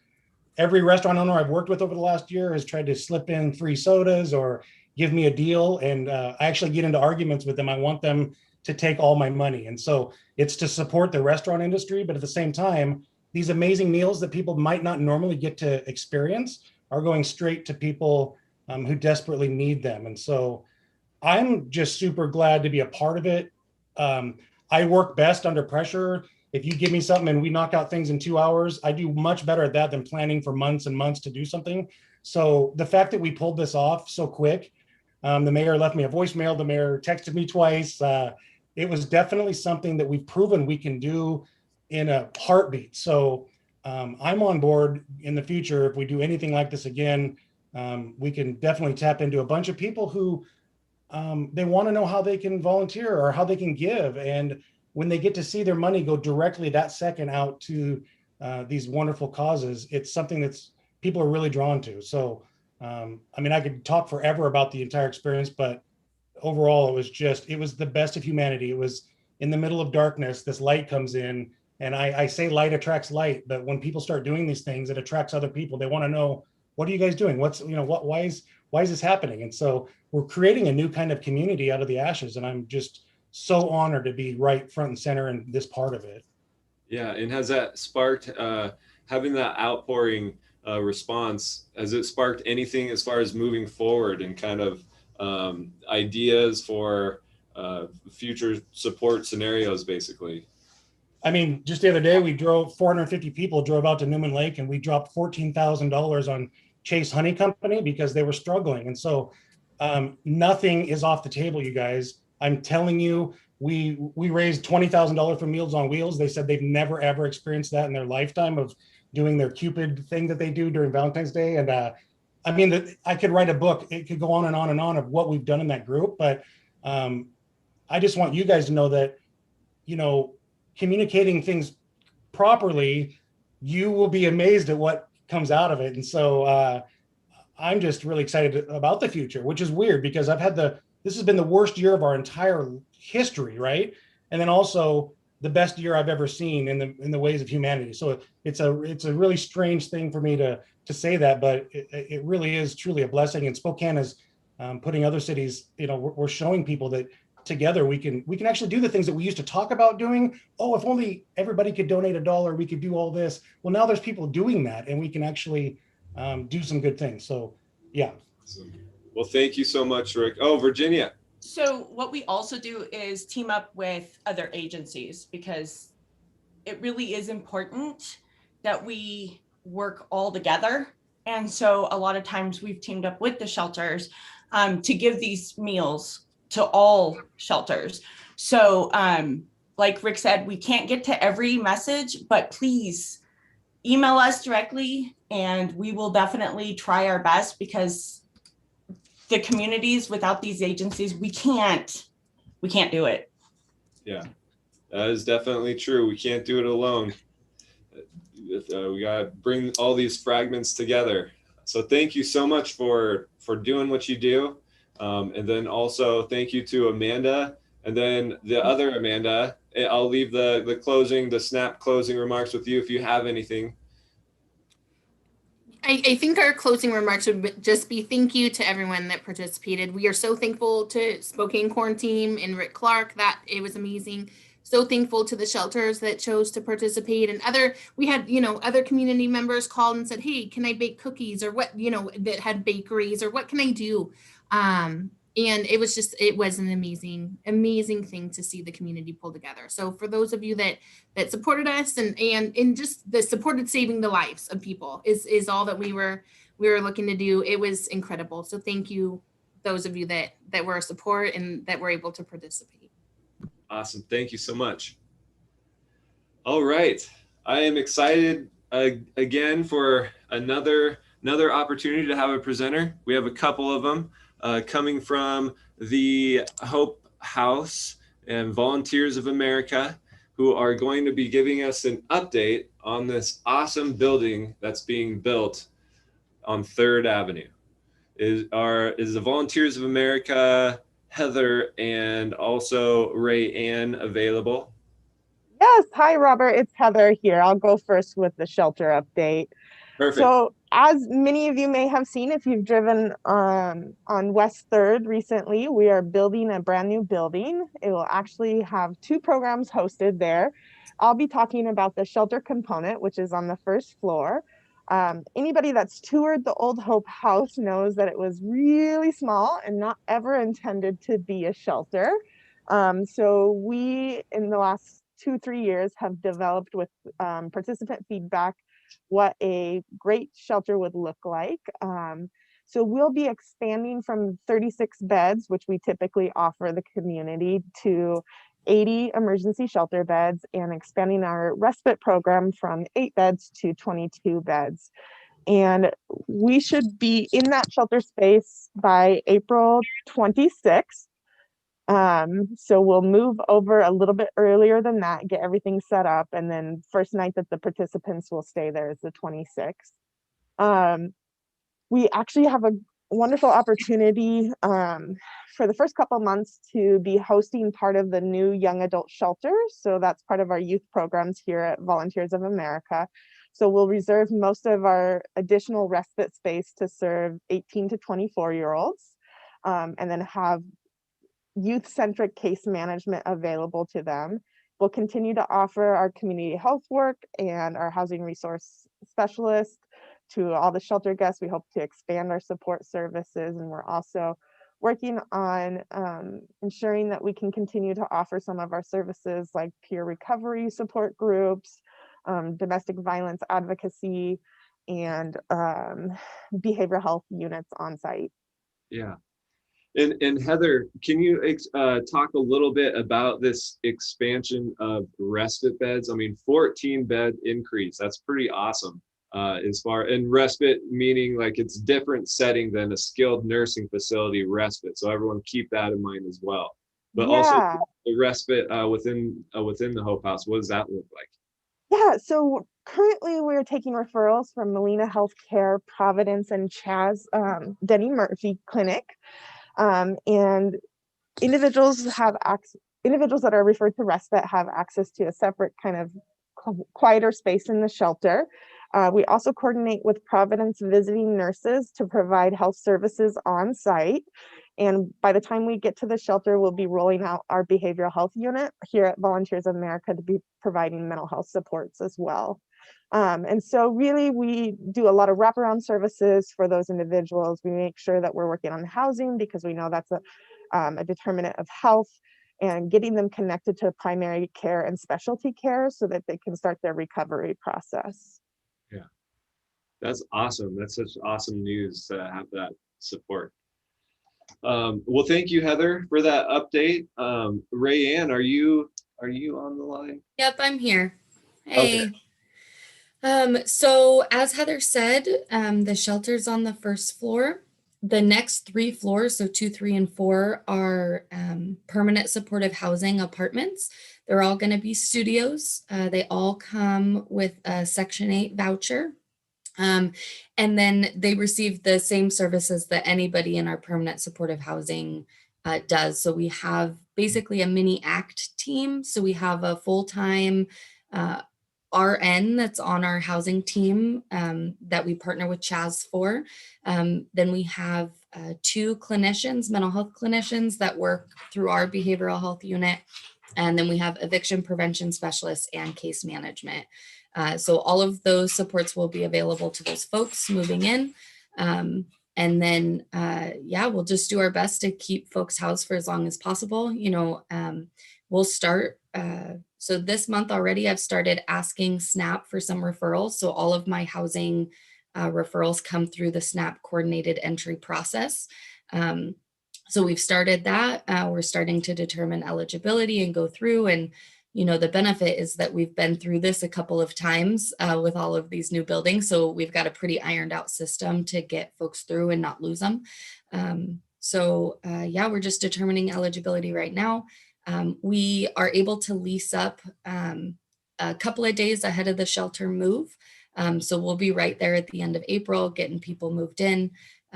There's a couple of volunteer opportunities if anybody wants to sit and hang out and help me put together some furniture for folks. We're building beds, we're putting chairs together, you know, we're setting their dressers up. Everybody will move in with whatever is donated. So bedding, pots and pans, cleaning supplies, all of that stuff. We'll be setting up apartments. And then the biggest deal with permanent supportive housing is it's permanent, right? So they get to stay forever as long as they want. We do have a move on team that works through that process with folks once they've been there and they've kind of stabilized if they want to move out. But the biggest deal is that they can be there forever. So we'll start moving people in, loving on them, getting them cozy. And then, you know, we provide the same services of peer support groups, art groups, all of that stuff. There's community space built into the building. And then our security office will move on site to that building for our security support specialists who work at nighttime to help support our folks.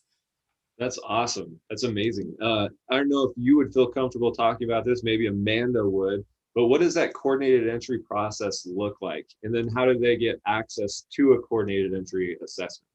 Mm-hmm. So Amanda can probably do better at the how do they get access to.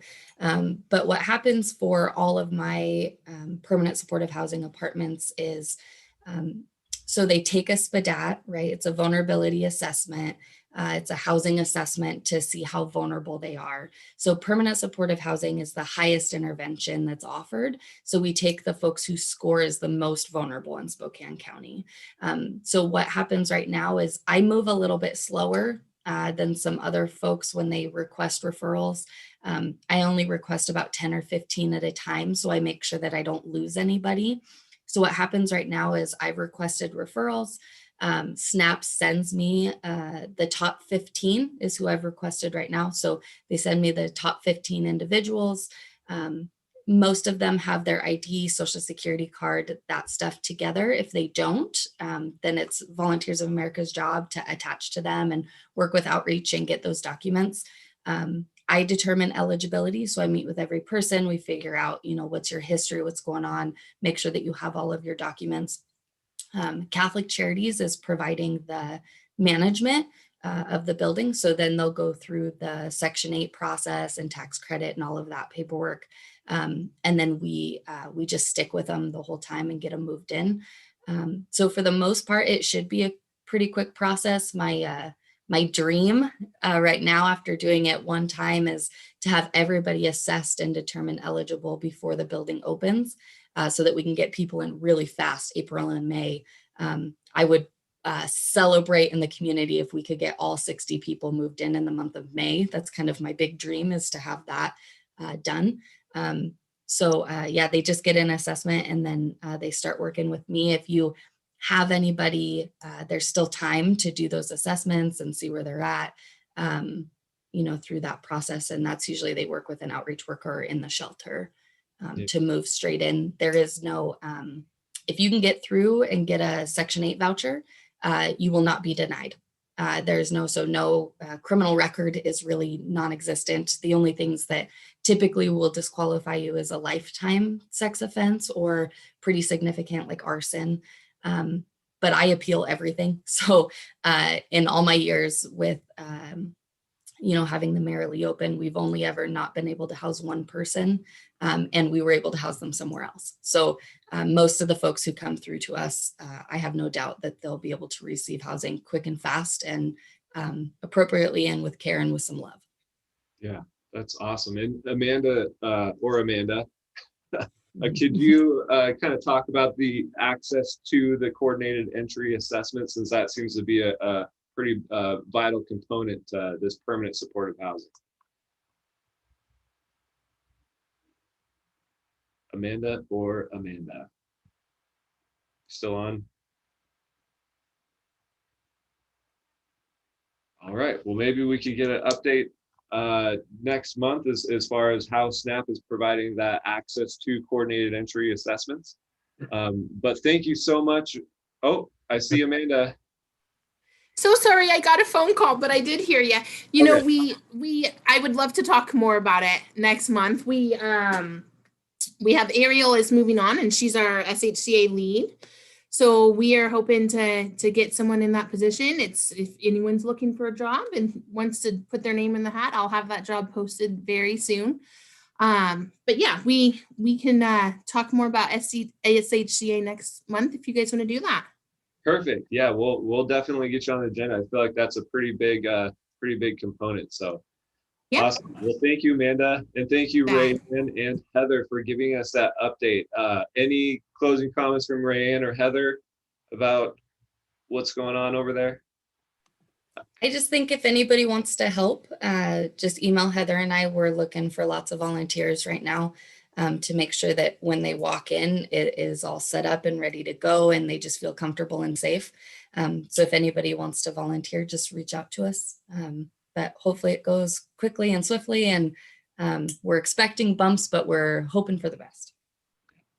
Perfect. Can you put your contact information in the chat and maybe the address? Thanks. Awesome. Well, thank you everyone for participating in today's Spokane Homeless Coalition meeting. We also reserve this end time for any announcements that anyone wants to make about their organization or changes that may benefit those who are working front lines to provide that access support. So any changes or updates, we're going to allow a brief time about that, but then we're going to also transition into discussing the emails that came through in regards to the sweeps. And then we'll do our best as a leadership group to communicate that up the chain. So please stick around if you feel like you have some vital input on that. That'd be helpful as well. So I'll leave the virtual mic open, and Barry can take it from here. Thank you, Robert. Thank you, folks, for being here. The post meeting has got an agenda as well. Boy, we're getting packed. First of all, thank you, Katie, for closed captioning. Did And anyone get lost or have like OCD issues over misspelling? Or are we okay? no, nobody has those problems at all. Thank you, Katie. Each time I'll get a little bit better and people will be able to follow a little bit closer. Katie was huge help. Thank you. And I'm able to capture that closed captioning and the chat and the video, which in a few days will be posted on our website. So you can see all that as soon as our tech elves get it all done. Also, just for those of you who weren't here at the very beginning, there's I put on a YouTube link as well. So we didn't hit our 100-person maximum, so we didn't kick anybody out who tried to get in. But if we do, I'm going to try to do that every month, have a YouTube option. You can just watch and listen to that. You don't have to back and forth with the chat, but it's another way if we get really popular that people can still zoom in. Got a couple of topics already lined up for the post meeting. One, Michael Larson, are you there? Michael Larson is a Gonzaga University student who has a really cool program that he's working on, his graduation project. You there, Michael? Yeah, I am here. Talk about it. Yeah, so my name is Michael. I'm a senior sociology student at Gonzaga University, and I'm working with a group of students, and we're trying to start a movement called Humanizing Spokane. And so our mission is that we advocate for the end of homelessness to ensure that the utmost dignity is afforded to all members of the Spokane community, because we believe that no person can be separated from their inherent and infinite worth. And so we're a group of students, and we're now 19 students strong, and we plan to do this by humanizing people through the documentary that we're creating called Humanizing Spokane, where we've actually interviewed Ben Stuckert for our documentary, and then also Rick Clark will be making an appearance in our documentary as well as a number of others. And we want to humanize people first who either have or are experiencing homelessness. And then we've interviewed a number of experts to just raise awareness a little bit about the housing crisis in Spokane and the lack of affordable housing. And so we actually have our first showing on March 31st at Gonzaga University. And then for the next few weeks, we're going to be distributing it throughout the Spokane community and just getting as many showings and having as many people watch it as possible. And then at the end of the documentary, we're going to have a link to a website, which will be humanizingspokane.com. And we're actually going to be hosting a march on April 24th in downtown Spokane to push for very specific policies around tenant protections. And then also, I think Ben Stuckert might have mentioned it a little bit, but also getting rid of single family zoning. And so tenant protections are going to help keep people in their homes. And especially with the eviction moratorium that's coming up, we think that's really important to push for. And then also by getting rid of single family zoning in Spokane, it would open up a lot more of the city for multifamily housing and a bunch of more affordable housing options for people, which would hopefully over time help decrease the increased costs of rent in Spokane, as well as the amount of evictions that are about to happen. And so, yeah, we would just love if you, around March 31st, after our first showing, if you guys could help distribute the film.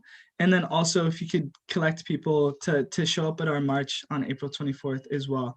We think it's going to be a powerful event, and hopefully we'll just be able to kind of put pressure on city leaders to tackle some of the more systemic sides of this issue. So that's all I got. That is a lot, Michael. Yay, Michael. Michael, put your contact info in the chat because there are some people who might want to follow up with you. Michael and I are in communication, so as things develop, we're going to send, he's going to come through me, or we're going to get stuff out on the listserv, so you'll hear more about this as it develops. So thank you, Michael. I was just going to ask what time, where are we meeting? So we're still figuring out the details for the march. We're pretty sure it will be on April 24th, which I think is a Saturday. And then in terms of, we're having a couple different showings. So the first one will be at Gonzaga, and that will be mainly the Gonzaga community. But from then on, we'll have it on YouTube, and then the link, our website link will also go live, humanizingspokane.com. And then we'll have an Instagram and a Facebook page as well, where you'll be able to follow up with with everything that we're doing. And what's cool about our documentary as well is on our website, we're going to have this Take Action tab, which is going to allow people to email the city council like this specific paragraph pushing for our demands, and then to share the documentary, and then possibly even sign a petition too. So we're trying to get as many people actually involved to take action and not just watch the documentary and get really frustrated. We're actually giving an outlet for people. Any other quick questions? Can I brag on this young man for a quick second? Sure. So I've met with Michael several times. This kid's heart, and I call him a kid because he's my kid's age, but his heart is definitely in the right place. This started out as a very small project, and he took this on top of all the other stuff that he's dealing with and going to school. And he's been just so gracious and kind. And, you know, those young people come around every once in a while that just, and this is one of them. Yep, I second that. Anybody else? What was the website again? It will be humanizingspokane.com. Thank you. And this is still in the development phase. So, and as things get more concrete and in place, it'll go out on the listserv. Are you going to have a Facebook page? Yes, we will. Hey, Michael, this is Jamel with the Street Soldiers of Christ, and we have the building at 12 West Pacific right by House of Charities, right where a lot of the homeless are. And if you guys wanted to start or finish your march along that route and like do a barbecue or something to kind of celebrate that, we would certainly love to have you on that day. So if you want to reach out to me, you're more than willing. I'd love to have you do that. So just going to throw that out there. Yeah, that would be great. Would you be able to send your contact information in the chat?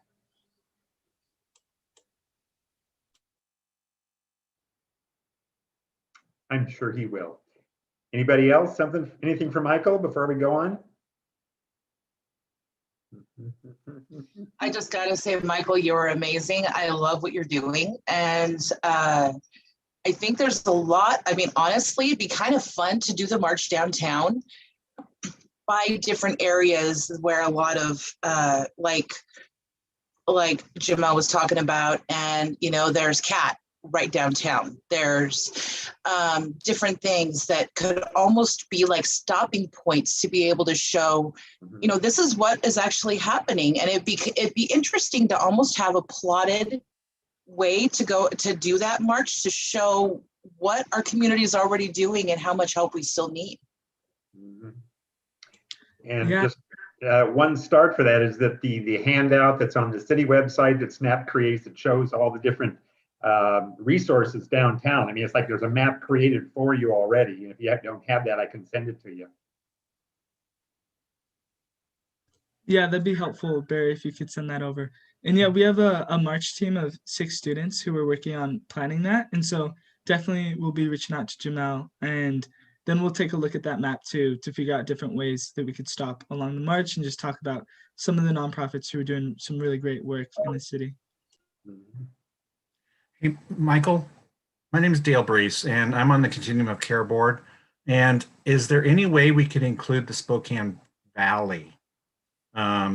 You know, in some kind of, because we, you know, historically we've been so concentrated on downtown Spokane, and we got, you know, ordinances issues out in the valley, and just, you know, I'm just seeding some thought there, you know, if there's any way. And I know 2 marches might be too hard, but yet there's something to put, you know, pressure out there and awareness also. So wonderful work though. Thank you. Yeah, thank you for that. And we'll take a look into it. I mean, most of the work that we're doing is focused specifically on Spokane and some of the tenant protections and single family zoning in Spokane specifically, but we'll take a look and see how we might get involved with the Valley too. Oh, Dale, we could have a day-long march. Come on. Right? Maybe that would be the best. You got control of 1,200, Barry. Coalition. Okay, anything else? I mean, this is great. Boy, these things that are just popping up, this is great. No? Okay, then I'm next on our post-meeting agenda, Joan, who sent out an email, I think it was yesterday, about the sweeps, and it was very specific. Joan, do you want to talk about that? And then we'll just basically have a conversation about it. If there's other announcements that people want to make, and you don't want to hang around, just put it in the chat so people can see it. My guess is people are going to want to talk about this. So Joan, go ahead. Sure. First, though, I wanted to give Maurice the opportunity to make any comments if he was here, if he wanted to make a comment on the video that we saw earlier this morning. He wasn't able to earlier. I don't see Maurice on here any longer. Okay. Okay. Thanks, though. So there was a sweep that was done on Friday, the 26th, and Ken here, I'm at liberty now to share that Ken was the person who went down and took the pictures. He was able to capture a lot of pictures, dozens and dozens of pictures of what the city was doing, and it was from a different viewpoint than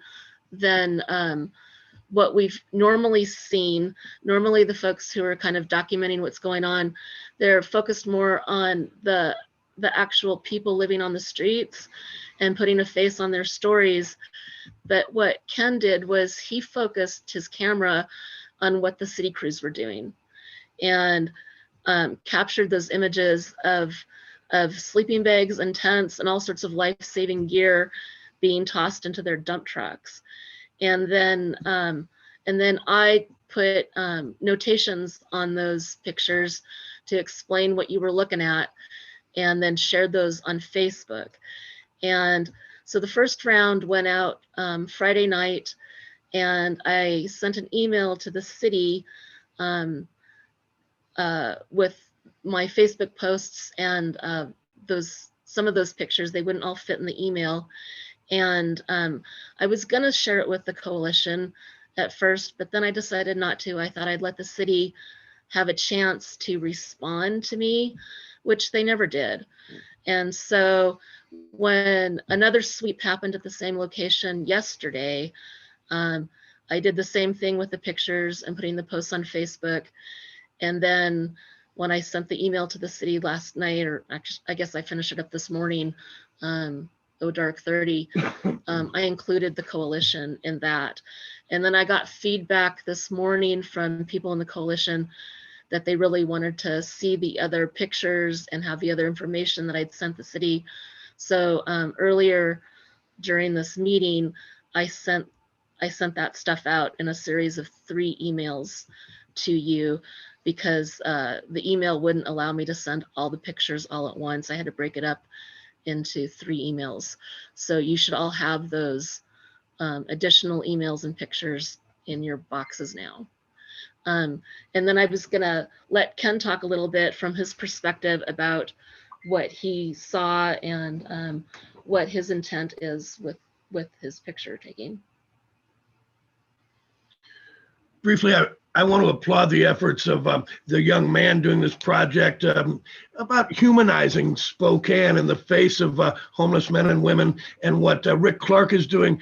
It's crucial, and what Maurice is doing to reframe the narrative, because these are human beings, men and women. And my intent is to humanize the men and women encamped on our streets. There are hundreds encamped on our streets, and this enforcement activity, it's code enforcement, and I'm trying to document our city's enforcement action as it relates to men and women encamped on our streets. There are hundreds, and I believe that the effort to put them in hotels during the coldest snap made clear that there are many who, with no strings attached, may come inside.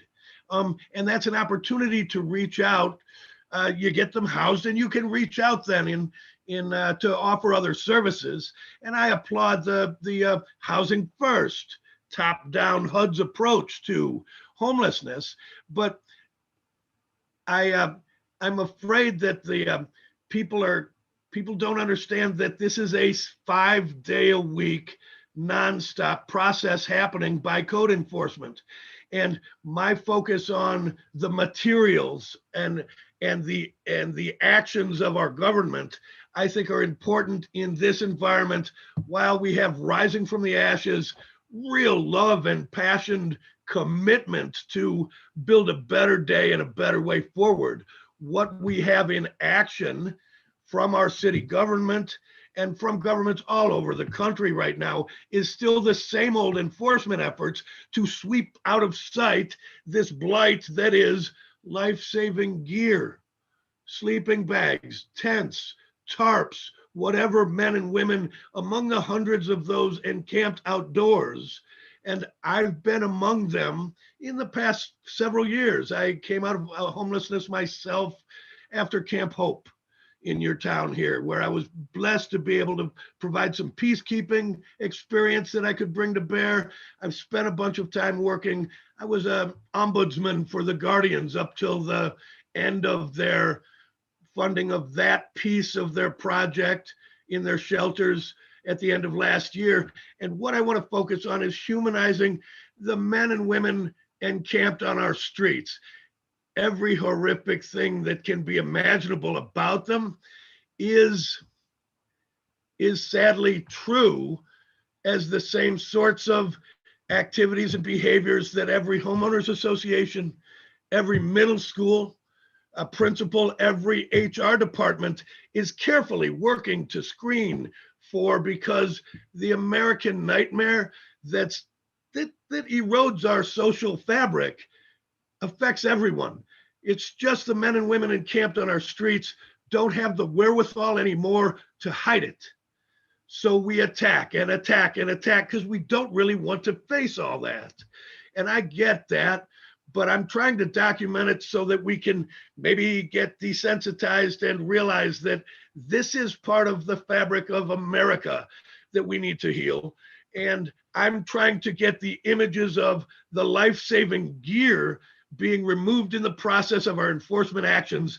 I think that's the cruel and unusual punishment that the 9th District was in spirit ruling against. If we can't help these people all survive, we can't legitimately remove their life-saving gear and make criminal the possession of what they need to survive. And that's what's happening. And it's frightening. It's disturbing. People are harmed in the process. And I laud all the efforts, because humanizing our way forward to draw in people with the wherewithal and commitment to make substantive change is crucial. And I really want to lift that up. What Rick Clark is doing is glorious, just plain glorious. What this young man is talking about doing and what Maurice is doing with putting a human face.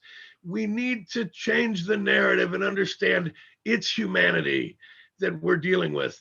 But what I'm trying to do is one little piece, which is just documenting the removal, the policy in practice of removing the gear from these encampments that men and women are hunkered down in to survive. And among them are the strongest, most decent human beings.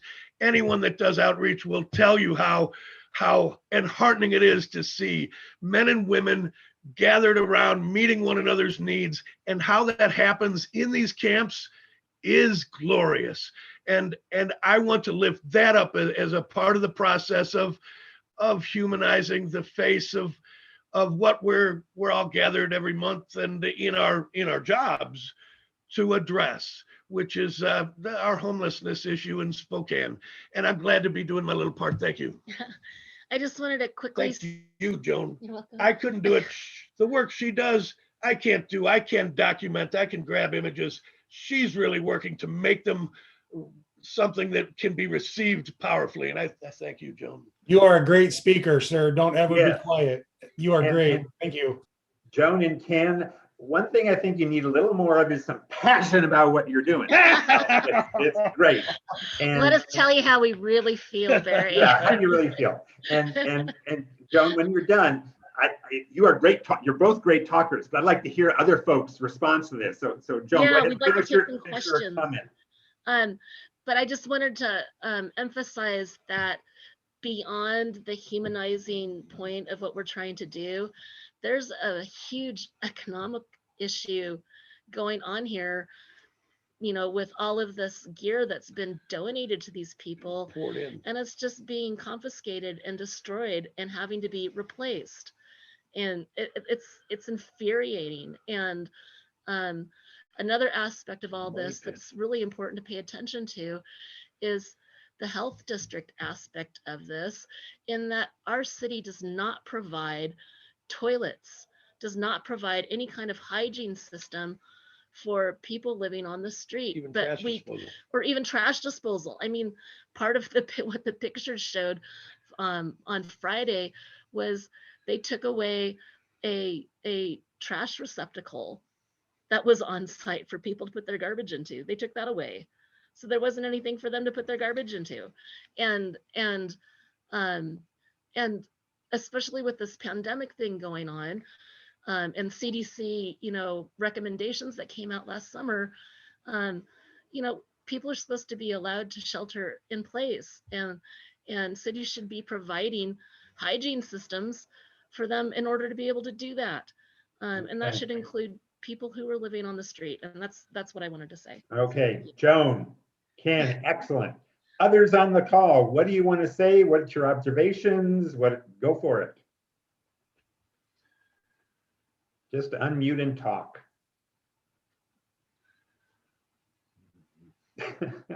Oh, come on. When it comes to items being taken and confiscated, I just want to drop out here that, you know, Giving Backpacks has given away close to 7,000 full backpacks in the last almost 6 years. That's a lot of backpacks. There's oftentimes I'm giving backpacks to people who have 2 backpacks. And so, and I don't see a lot of my city packs that we spent thousands of dollars on, as I used to see them around, like when I would first give them out. Now I don't see them anymore. And I've often wondered where they're going. It's really caused my board and us to just kind of regroup and say, okay, these backpacks are amazing. They're full of resources and goodies and stuff that people need to get through the night. But I mean, we've handed out 7,000, and it seems like the numbers of people experiencing homelessness is increasing. So I'm right there. When I hear of things being taken away from people, I'm wondering how many of my backpacks have been taken. Thanks, Rick. Somebody else. This is Dawn from the League of Women Voters. And you know, we've been advocating for this, but so my question is, I know you were there, and I know I looked at all the stuff you were talking about. One day they just, yesterday they cleared only one person. I'm assuming you engaged with them.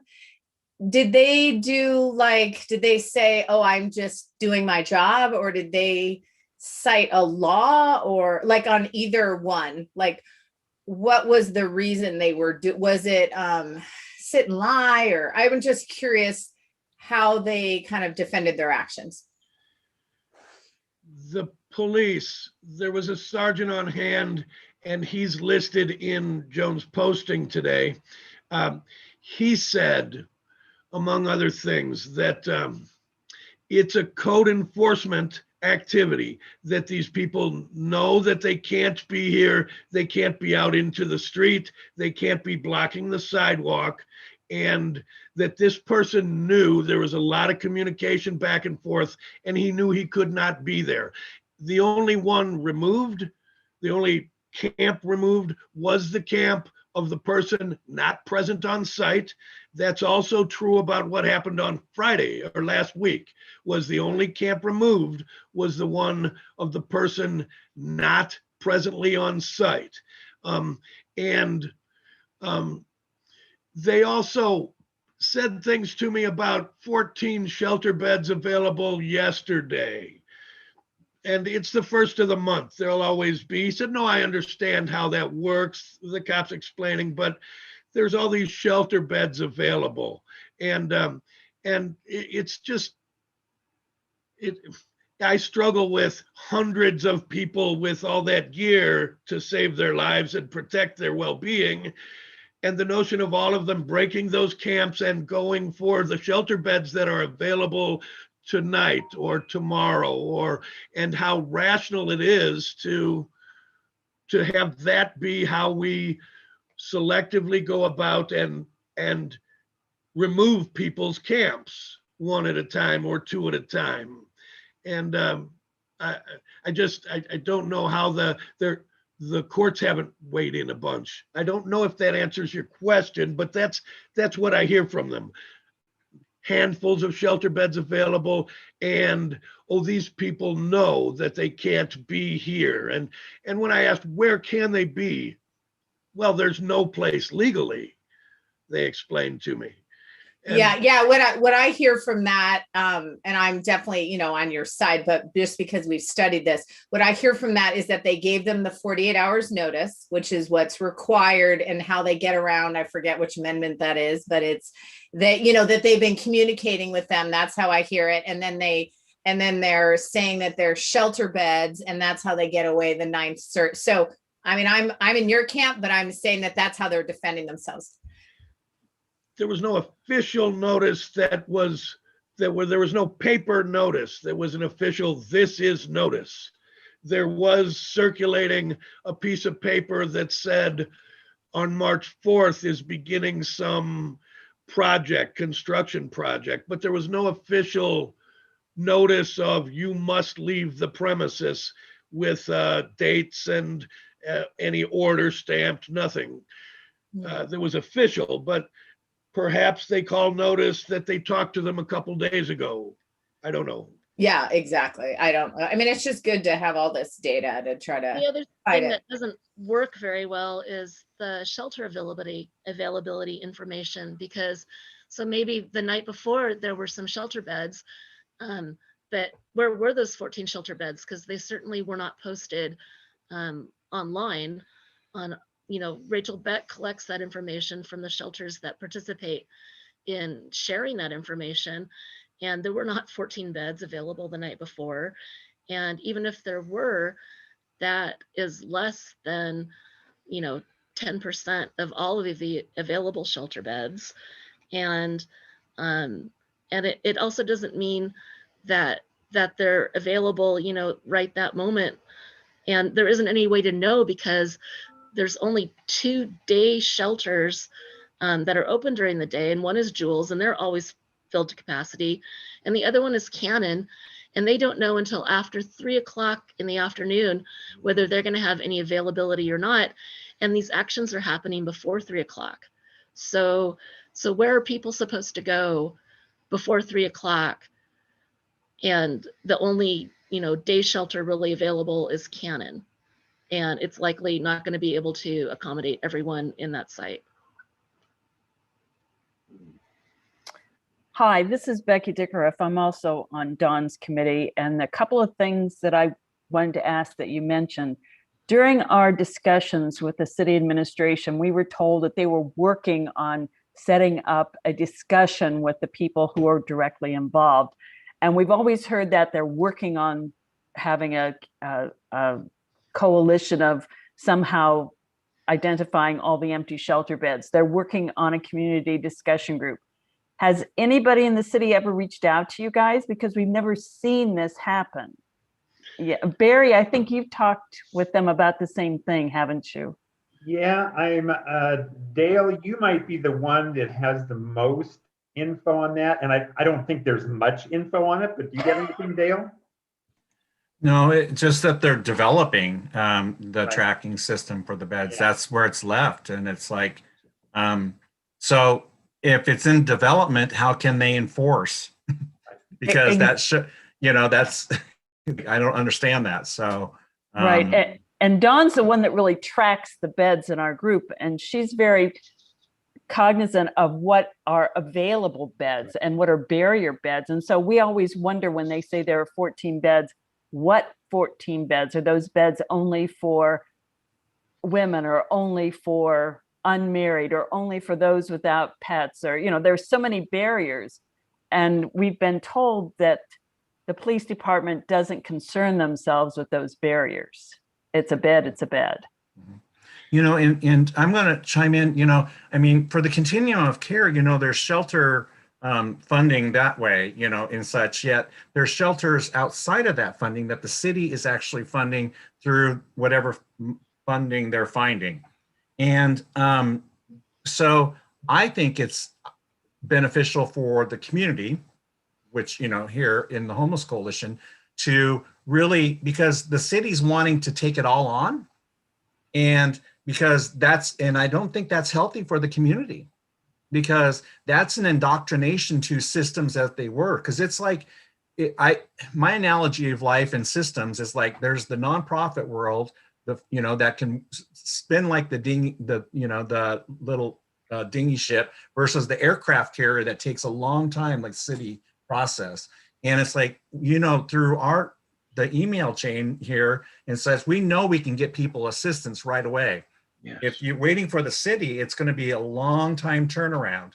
And so that's like, you know, the continuum of care, you know, we're mandated to have the database, you know, the CMIS, it's called CMIS now. It was the HMIS. And realize that we're only collecting data on the poor. That's one of my pet peeves of all this. Why, you know, to get government assistance and to get into housing, you got to go through this huge assessment. You know, the rich people, to get tax breaks, or the corporations, don't have to do that, when we know mental health, substance abuse, DV, and all these things go throughout society. Okay, so that is, there's ghosts with all of us, it's survival. And it's not doing due diligence to this. And there's not been a homeless survey done in our community in years. Okay, what is the need of the homeless, instead of this, you know, this is what, because we know COC money is locked into what HUD wants to fund, permanent supportive housing, supportive services, you know, shelters. But yet, what is the rest of the need? We need to get some kind of homeless assessment or survey by the homeless folks outside of that CMIS, HMIS world, and getting the feedback. And that's where I think this body can really start, you know, gathering traction on something like that. And so, because the gear is a huge thing. If somebody threw my gear out, I would be livid. I wouldn't trust the system going forward. It's like, no way. It's like I would lock myself out of the system. So, and it's not heart-centered approach. So but those are my pieces about how the system could potentially, you know, evolve, you know, and our community evolve. So, and I've been around a long time, you guys. I'm not new to this, and as a formerly homeless person, you know, I wasn't here homeless, and I have a life-threatening illness, you know, of 36 years. And it's like, it breaks my heart that we haven't attained these steps along the way, because I truly believe there's an indoctrination and a separation of society that has happened. So, and how to break through. Just from our viewpoint, because we've only been looking at this for, well, not quite 2 years. And what we found frustrating, and I know someone else mentioned it earlier, this happens every year. This has been going on for decades. And, you know, we've talked to people in the administration, and we get told the same thing. And, you know, this has only been 18 months for us. I'm sure you guys have been hearing this for years. And we're just like, wait a minute, you told us that months ago. What's happening? And so, you know, the League of Women Voters, our chapter here, they addressed the council. They put forth what they thought would be helpful.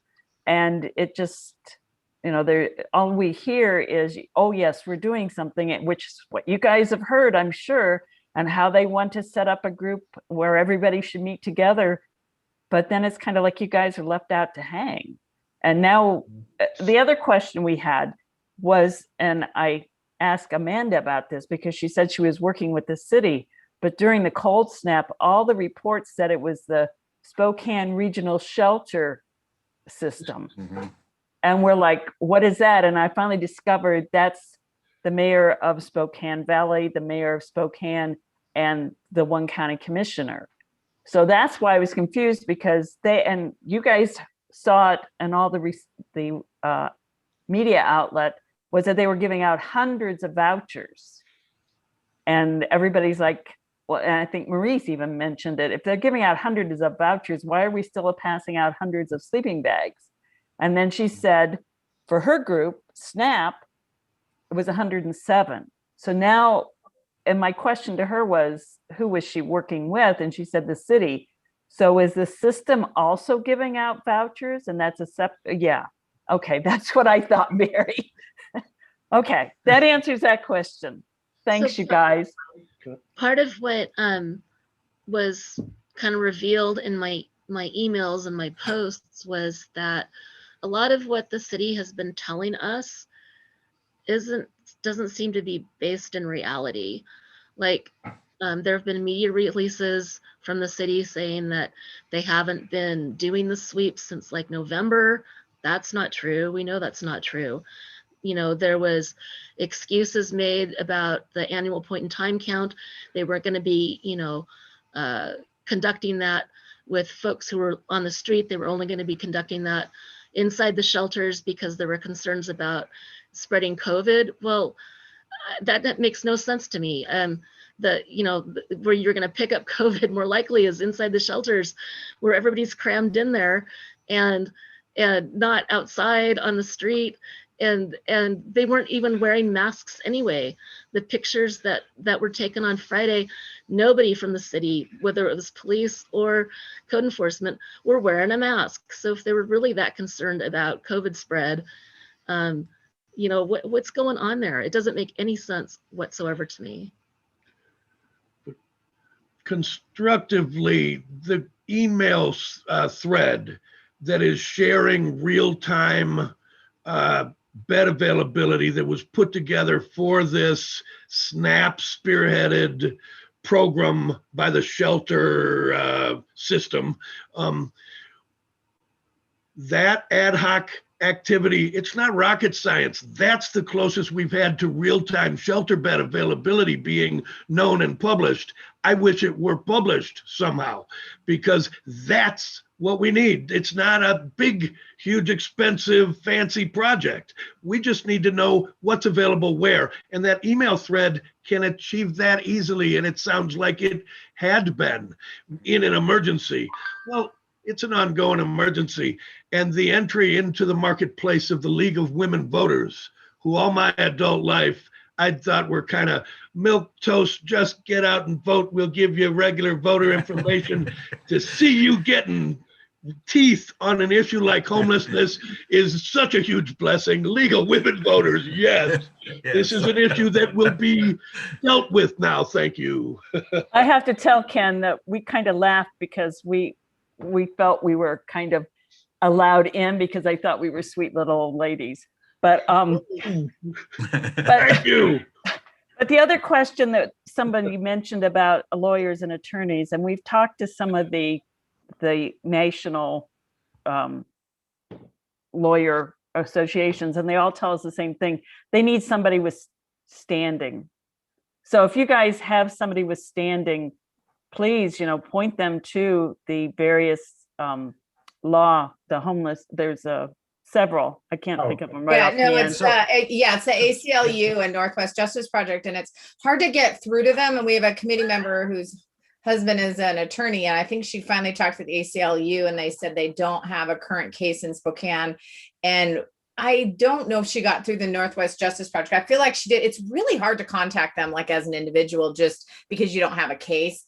But we had heard from Maurice through Julie, and I don't know if Julie's still on the call, that there was a current case happening. So there is no case in Spokane, because we feel like that's the only way it's going to happen is if people bring a case that in Spokane, which is sad because it's in our district. It's in the 9th district. So Dale wants to say something.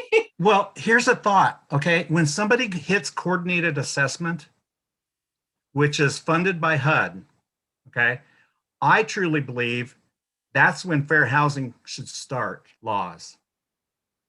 Okay. Not when they get to their apartment. Okay. When VOA or Catholic Charities actually, you know, signs them up, fair housing, everybody, the COs, you know, that's fair housing. I truly believe. And so if somebody registers through the continuum of care coordinated assessment system, and they're in that waiting for an apartment, they should be able to have a space on the street, because that's fair housing, because they are in the system. And I don't know if that, I don't think that has ever been, maneuvered through, but that they should be protected because they have put themselves forward into the housing program of HUD. That's just a thought. Dale, you want to go to law school?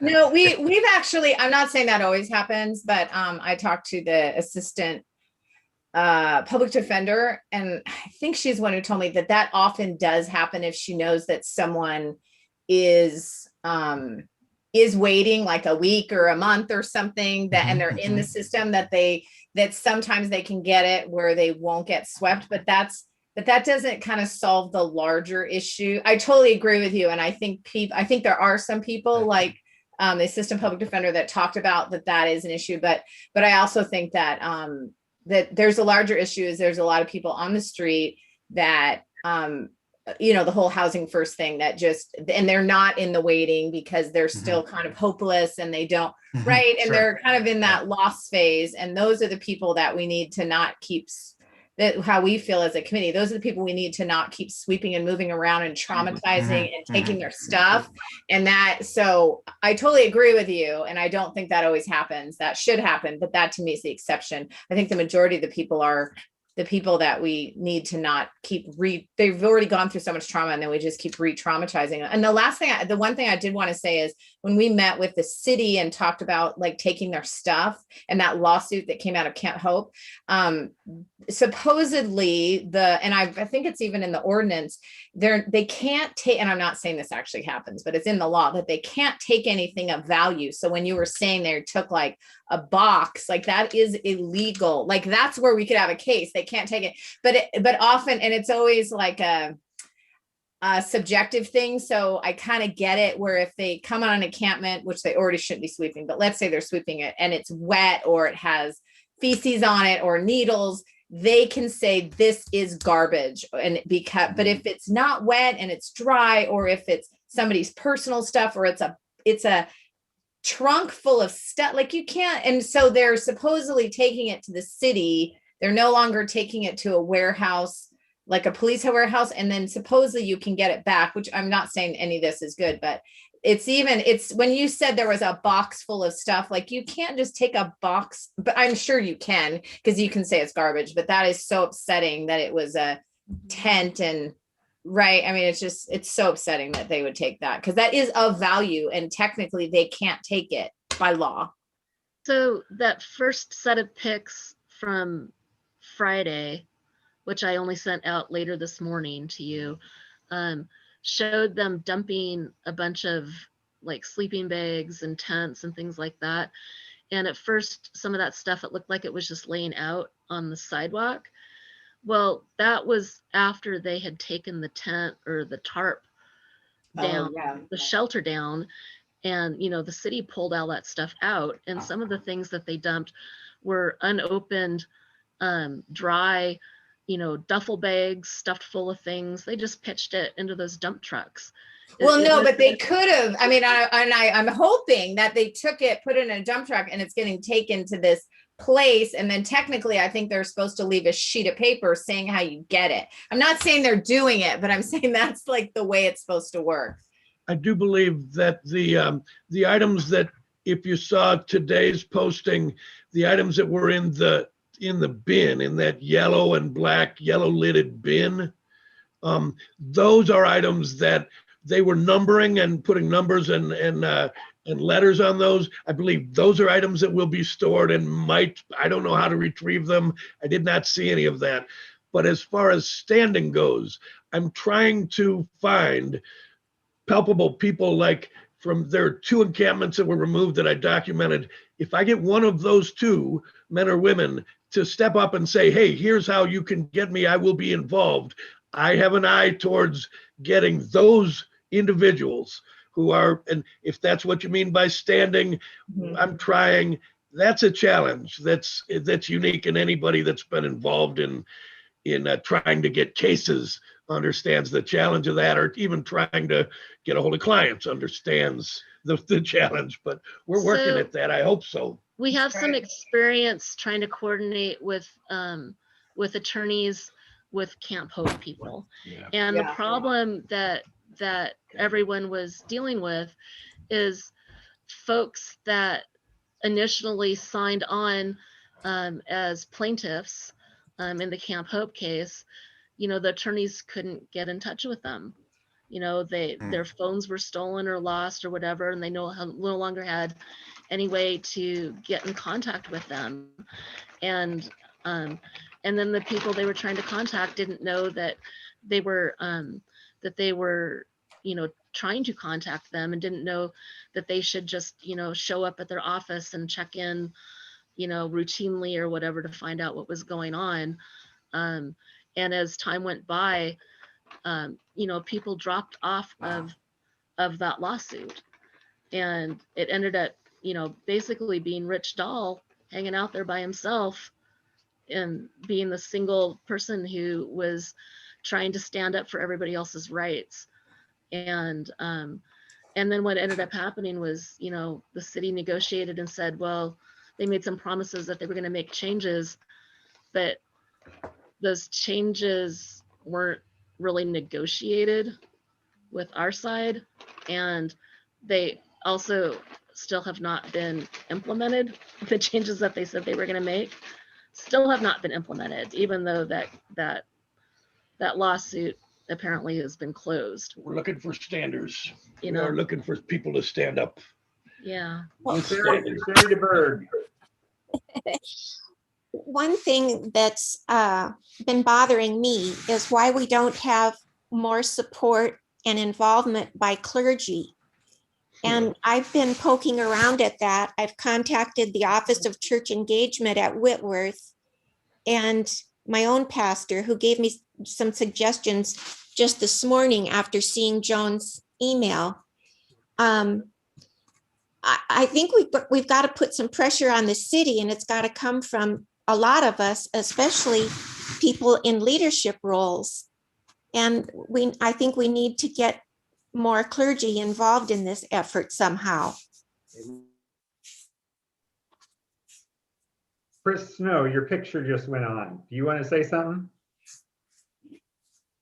So talking about clergy, today alone, there have actually been several clergy, including myself, who are part of this group and are looking for ways to be connected.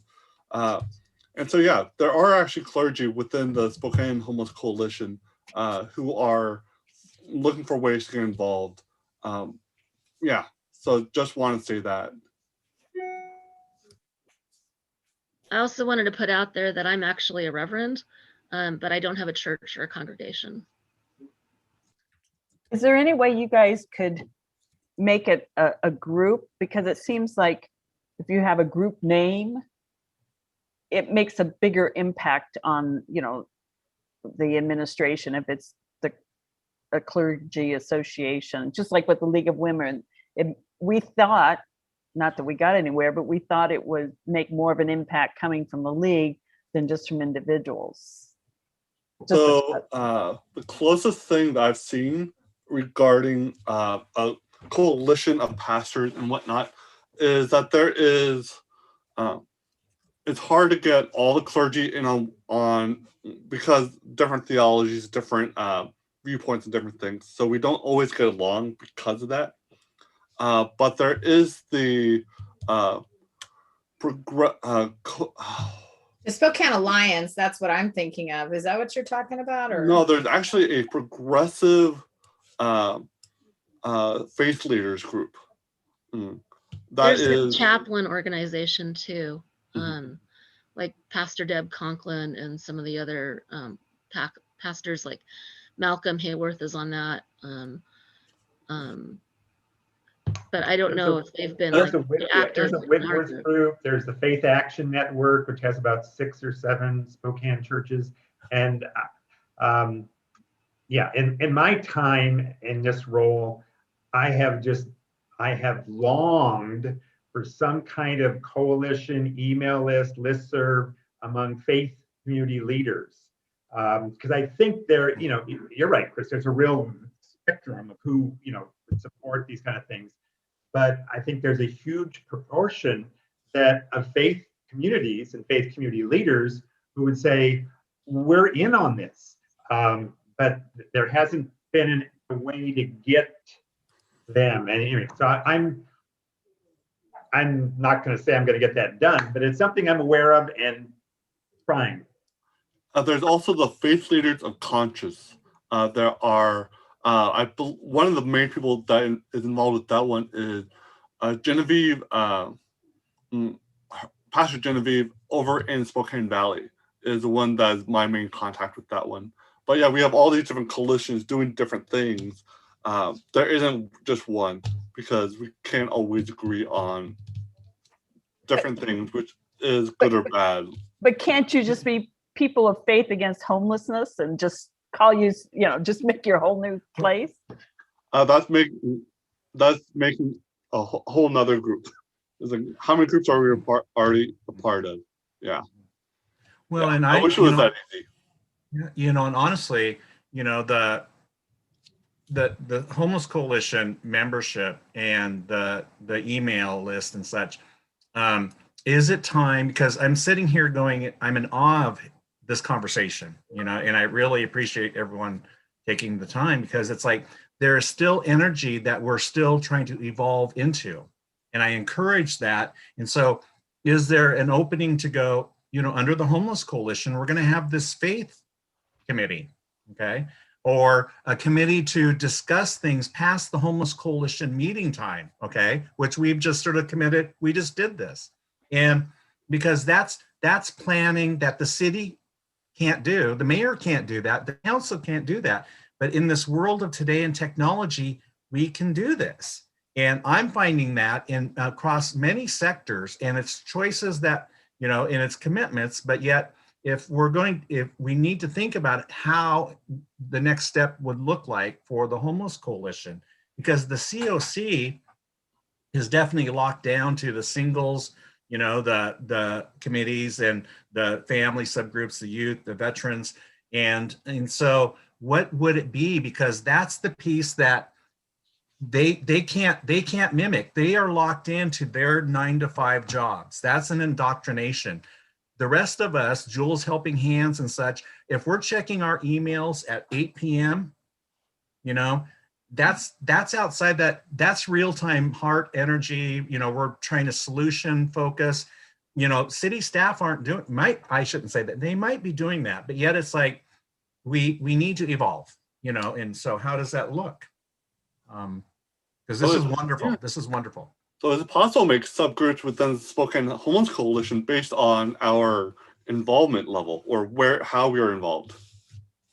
Yeah, I mean, that's such a great idea. There could be a Stop the Sweep subcommittee, and with, but because to a certain extent, League of Women Voters is a little, we're trying what we can, but we're not on the ground. So we always kind of go to Maurice and we ask Julie questions or whatever, but it might be nice to have a larger, I don't know, it's League of Women Voters is kind of a bureaucratic, but we could probably join as individuals, right? And just like share information and share action items and things. So we should, that's a great thing. Just people who want to just stop the sweeps, right?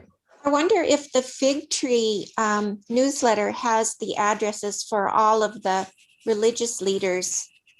And if we could invite them, send a formal invitation for them to join Spokane Homeless Coalition and see if that would lead to something. I don't know. I've thought of that, Sherry. I just haven't done it yet. You want to do it? Yeah, I do, but I certainly will work on that. Yeah. So most of the clergy should actually be listed in the resource directory. Okay, which resource directory? The one put out by the Fig Tree. Yeah.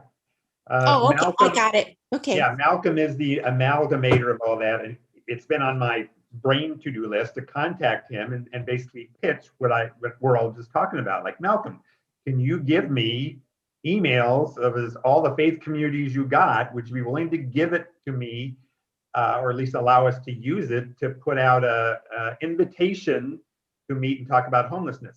That's been on my mental to-do list. I just haven't done it yet. Yeah, I understand about that. Okay, well, let me track down the addresses, and then I think several of you should help compose the letter. So we're saying what everyone needs to get said. Joan? So two things that I wanted to say. One, to address what you just said, Sherry, but also I wanted to let you know Ken just got another call and he's rushing out the door because code enforcement and the police are back in that same spot right now. It's terrible. Yeah. So I wanted to let everybody know that. And then also, as far as an organization of like spiritual leaders, faith leaders, I think we need to be careful about how we word that, because group names and organizations in the past have not been as inclusive to faiths other than the mainstream. And that's part of the reason why I haven't been involved, because I'm actually an atheist pagan. And I have not felt welcomed into those groups. So if we want to be more inclusive, that way I think we need to be very careful how we form that group. Okay. Yeah, I don't know that we need a separate group, but we certainly need people who are in leadership positions to get active with us. What if we just all go to our own churches and know of other churches within that church body and invite them personally instead of, because I personally know probably 5 different pastors of 5 different churches. Yep. Yes. And as far as the subcommittees go, 2 or 3 years ago, we had subcommittees, and then somehow they just disappeared one day. Like, I was involved in the senior committee, where people that focused on senior housing, houselessness met together, and then there was health. Does anybody recall that? Yes, I do. Yeah. Well, Sharon, the Homeless Coalition is like an empty vessel with a name, and it's just like whoever shows up is it. And so, yes, a few years ago, the leadership was really, let's get subcommittees and we'll have breakout groups, and that's what they did. I don't know how it changed, but I know the leadership moves on, new leadership comes in. Here I am, I'm here for a year with sort of different, and the coalition just evolves into who's here now. So, like, one example, Sharon or anybody could send out an email on our listserv right now saying, hey, we'd like to involve faith communities. Would everyone who receives this please send the name and email and phone number of a pastor or someone in a faith community that you think might be amenable, and you'll get 100 responses, and then a couple of you draft a letter and send it out to those people. It's as simple as that. And maybe we don't have to specify faith community. Maybe we can send out a letter that goes to community leaders and just try to engage whoever we can get.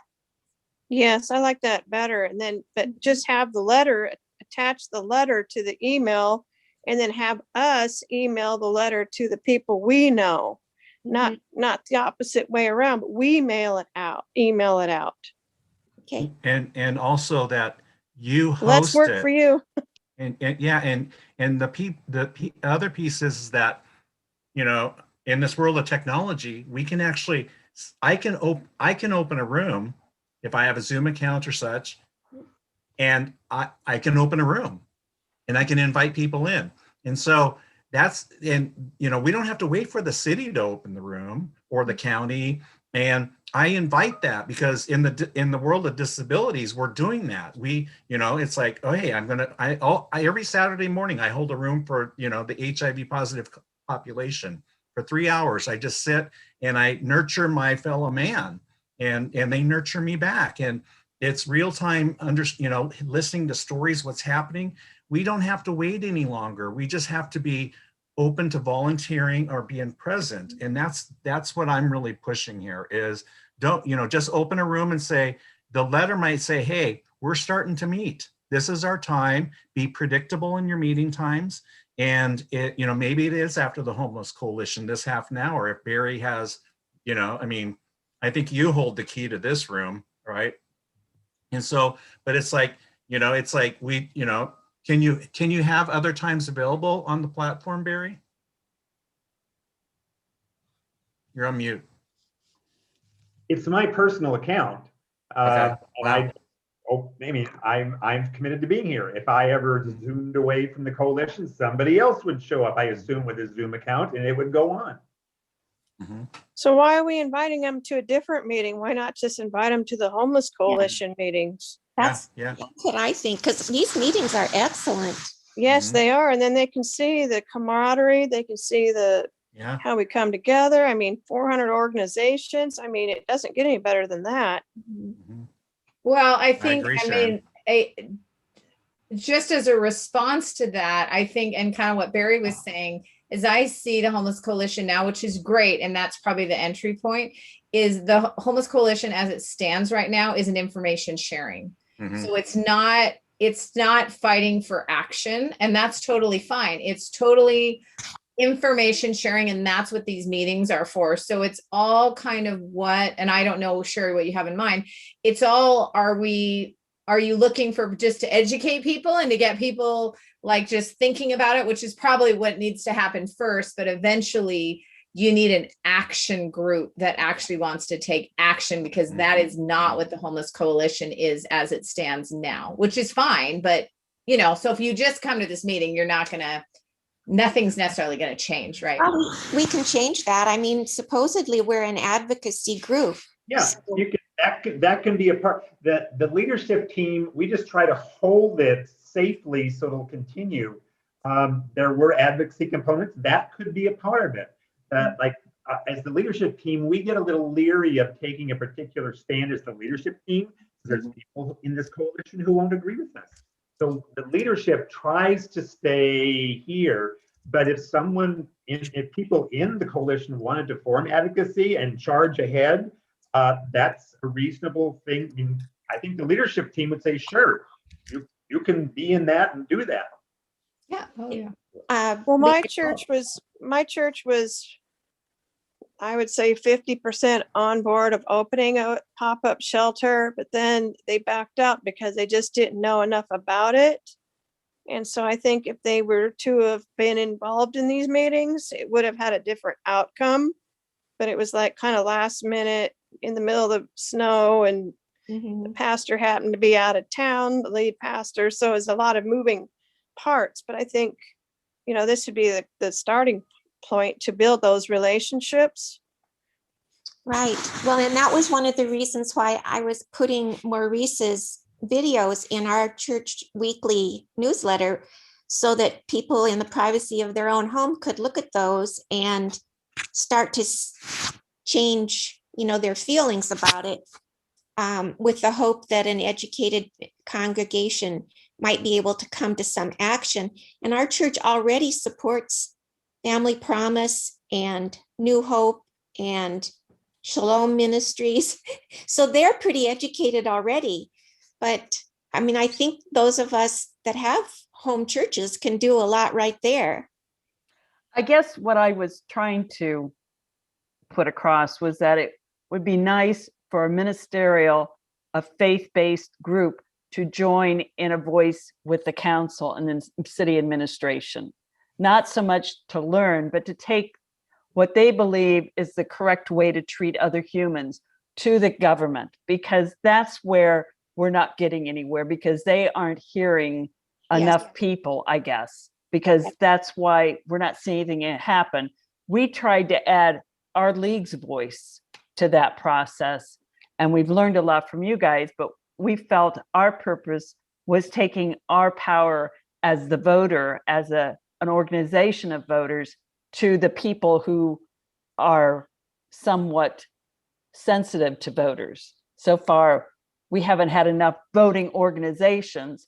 So that's what I was trying to impart, that if there's a group that could take themselves as a group and to the city, to the government, to the people who are in control of the sweeps, and if they would add their voice to that, as more people add their voices, perhaps we could see some move in the way they treat the homeless in our community. Yeah, that's perfect. Awesome. Yeah, you're right. Well, I like the idea of having an action team as well. I don't know if it was Dawn that was talking about how it seems like we're more of an informational gathering point and not really acting on anything. I think the idea of having a team that is an action team. Yeah. Change numbers and emails and form it right now, and each of you could open your own Zoom meeting for 40 minutes, and if you want something bigger, longer than that, if I'm available, you can use me. I have a Zoom account too. I just got it last month because I started doing meditations weekly with a group of people, and I wasn't sure how else it was going to expand, but I went ahead and got a paid Zoom account, so I can host up to 100 people on Zoom meetings too. So let's get a meeting on the calendar. Yeah. Okay, what day works best for people? What day and time? Tuesday mornings are out for me. But other than that, I'm pretty open. I'm going to get my calendar. Why don't you throw out a time that works for you, Joan? Well, how often do we want to meet? Do we want to meet weekly at first, or do we want to, I mean, yeah, I think we just start with one meeting and then we talk about all that, right? Okay. Yes. Well, why don't we plan to meet like next Wednesday or Thursday is 10 o'clock a good time for people? And which day works better, Wednesday or Thursday? Wednesday. Okay. I just can't go. We're actually, Becky and I are both going to an ending homelessness conference Monday, Tuesday, and Wednesday. Oh, that's right. That's going on. So what about Thursday next week? That's going to be over by then, right? Yeah, that's actually better for me, but I don't know how Sherry feels. Well, I can do Thursday, but it has to be after 1 o'clock. Okay, that would work for me as well. How about you, Dale? Can you join us? I could do Thursday at 1. Yeah. I actually I'm taking my mom to an eye appointment at 1:20. I'm sorry. Oh. And it's a really long eye appointment. It's those macular degeneration where you have to get eye shots. Ugh. Friday? Nice. I could do Friday the 12th. It'd be after 1 for me. Okay. Do we want to do 2 o'clock then? Was that better for you? Friday the 12th at 2. That's fine with me. 2 o'clock Friday next week, and then I'll send out an invite to the coalition about it, and we'll call it Action Team, the Coalition Action Team. How's that sound? How about, do you want to call it the sweeps, stopping the sweeps, or is it going to be about sweeps, or is it going to be about? I think it should be about more than sweeps. I think it should be about, like, if we want to have like a subcommittee, like tackling the issues of communicating, needs to the city, and then also, the justice part of it, and trying to get representation from people on the street, with like the ACLU or whatever. I mean, there's like a bunch of different aspects that we could be. I think you could still call it Stop the Sweep and do all that, though. Get people to show up to the first meeting. Yeah, and then let's decide. Yeah. Something that says Stop the Sweeps. they, that implies action. I mean, you can, in the description part, say, this isn't the only thing we're looking at. We just want to get people together who are going to take action on items. And the first one that we're coalescing around is stop the sweeps. And I think that will get people to show up, and then you can kind of flesh it out. That's what I'd suggest. Well, Okay. I think that's that population that are living in that situation need to be our priority population right now. Yeah. And so let's. And I think about the faith-based piece is realize the COC board, when it meets, it's an open board, open forum, public. And I would invite any of you to attend and ask about faith-based representation, because we don't have that on the board. And that could be, we're looking at how do we get it in? And by the way, that meeting has a lot of city staff attending. Okay. So that is just FYI. It's just, and it's, I think the 25th maybe of March is the next one. We'll get that announcement. Dale, put your contact info, Dale, so that people can, because you can send them the invite for it. Yeah. And it's just, and I need to leave here soon. But I think that's an important piece, is that we don't need to start from scratch. Let's, of trying to go to them and get an appointment. How do we insert, with these, these evolving thoughts and new, and I'll add to that as well. I am not on the board of the COC, but I attend it. You can come as a guest. They'll ask you, hi, why are you here? And any of you could say, I'm part of the Homeless Coalition, and we are starting a Stop the Sweep action group. And how can we be a partner with you, COC? See what they say. I mean, that expands the voice. Yeah. What time do they meet on the 25th? The 3:30. Let me just confirm that, Sherry. Well, I'm getting a call back from Maxie's law office, so we'll see how it goes. It's actually the 24th, Sherry. 24th at 3:30, March 24th. Okay. And that's a WebEx platform meeting. So I don't know what that is. Oh, just Google it. You can get it. Yeah, well, so okay. Don't you have to be on the agenda to like speak up and talk, or? Well, no, you can be a guest. Yeah, they have a definite agenda that they cover. But when the meeting starts, and Ben Stuckert is the new chair, and I think Dale would just put that in Ben's ear. Ben, sure you introduce the guests who are here. Ben would say, "Oh, Dawn, you're a guest here. Hi, can you just tell us why you're here? You can talk for a while." And these are a lot of the board is administrators of workforce development and ESD and that's the higher level.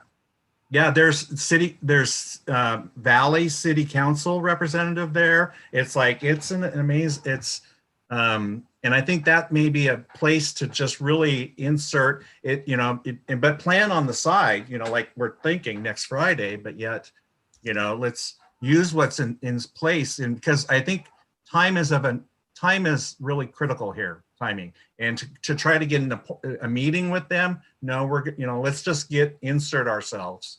So, and I'm already there. So like Barry said, I'll put a word into Ben about the introductions and because we need to evolve as a community. We really do. And I think with Ben as the new chair, there's an opening here to really expand the COC's voice. So I think like this group right here, getting that voice in that group at this time could be good. What's happening with Cupid Alexander? Does anyone know? Hold on. Oh, I'm not on mute. We've talked to him several times. We've met with him maybe 2 or 3 times, and I like him. And I don't know, Barry can I feel like you might feel the same way, but I don't know.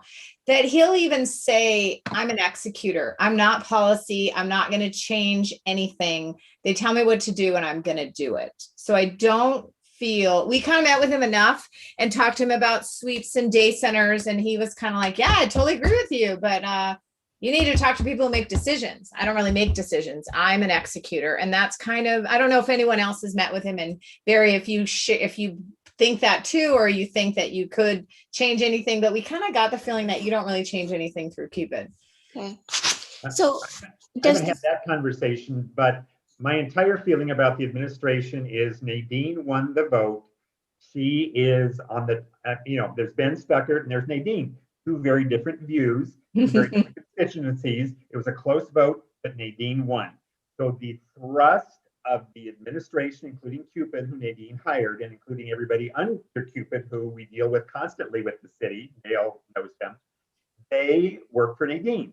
And their bent is the Nadine way to deal with homelessness, which is generally we are more the Ben Stuckert way to deal with homelessness. So it's always going to be difficult when dealing with the city administration. And Nadine's addiction is economics and money. Okay, it's an addiction in itself. It's her priority. Okay, and if there's a wonderful book by Dr. Gaber Mate, In the Realm of Hungry Ghosts. He was the overseeing physician to Vancouver, British Columbia's needle exchange, heroin dosing clinic, and housing program. And he talks about the ghosts within any of us for survival. And he worked with the homeless. And he's like, we want to point the fingers, but we don't look at our own ghosts. And we have addictions to money, gambling, functional people, and they don't leave their lane. I think that's what hers is. Just so it's like, oh, that's why she's like, oh, move the sweep. We got to get them. We can't look. We have to look this way because we want money. And that's what Spokane is. The mayor before even, it was all about bringing money in economics. And it's fascinating because as Spokane's population has grown, okay, we haven't kept up with the housing building of low-income housing. And they wanted it to grow. And it's like, well, why do we have more housing? It's like, when you have it, not everybody has housing. It's like you did this planning, but not this planning. So that's. Well, and I understand that there is a plan, but I don't see the action. And that's frustrating me. And now we're looking at an arena before we house vulnerable people. That's money. Yeah. Yeah, and we passed $70 million to redo the park. Beautiful park, but it's like I said, I think elections matter and our county commissioners matter, and we've got a lot of sympathetic voices on the city council, but the administration, just Nadine has a perspective, and it's different from ours. So we've got to somehow get voices and try to move it. At least that's my view. Yeah. Anyway. So I hope people on YouTube are liking this. They're listening. There was one more question that I wanted to ask before everyone broke up, if I have a chance. Sure. So my concern earlier this week, the last few nights have been freezing or below freezing. And next week, Sunday, and then Tuesday through Friday, it's going to be freezing or below freezing again all night. And that's one of the criteria for activation of the emergency warming center and getting people out of the cold. Is anything happening with that? It's part of the question I was asking the city, over the weekend and then again this morning. We need to all send a message. Not that that's going to do anything, but we should do it. Reminder, yeah. There has been another change in some of the staffing at the city. So I think so we need to be, I don't know what their, dedication to who would take care of that now. So if it's Cupid or if it's, Tim's, it's supposed to be, according to the ordinance, it's CHHS, that department is supposed to see to the, the activation of that center and making sure it's running appropriately and all of that. And I brought it to their attention last month when the cold spell was coming, and they never got back to me. I mean, Brianne said that they were going to talk about it at a Monday meeting, and then I never heard back. And then suddenly they had this hotel voucher thing they were doing instead. And so I'm really confused about what's going on with that. Well, by the open ordinance, they're supposed to be opening that up. Well, I mean, I just a suggestion, because like, I don't know what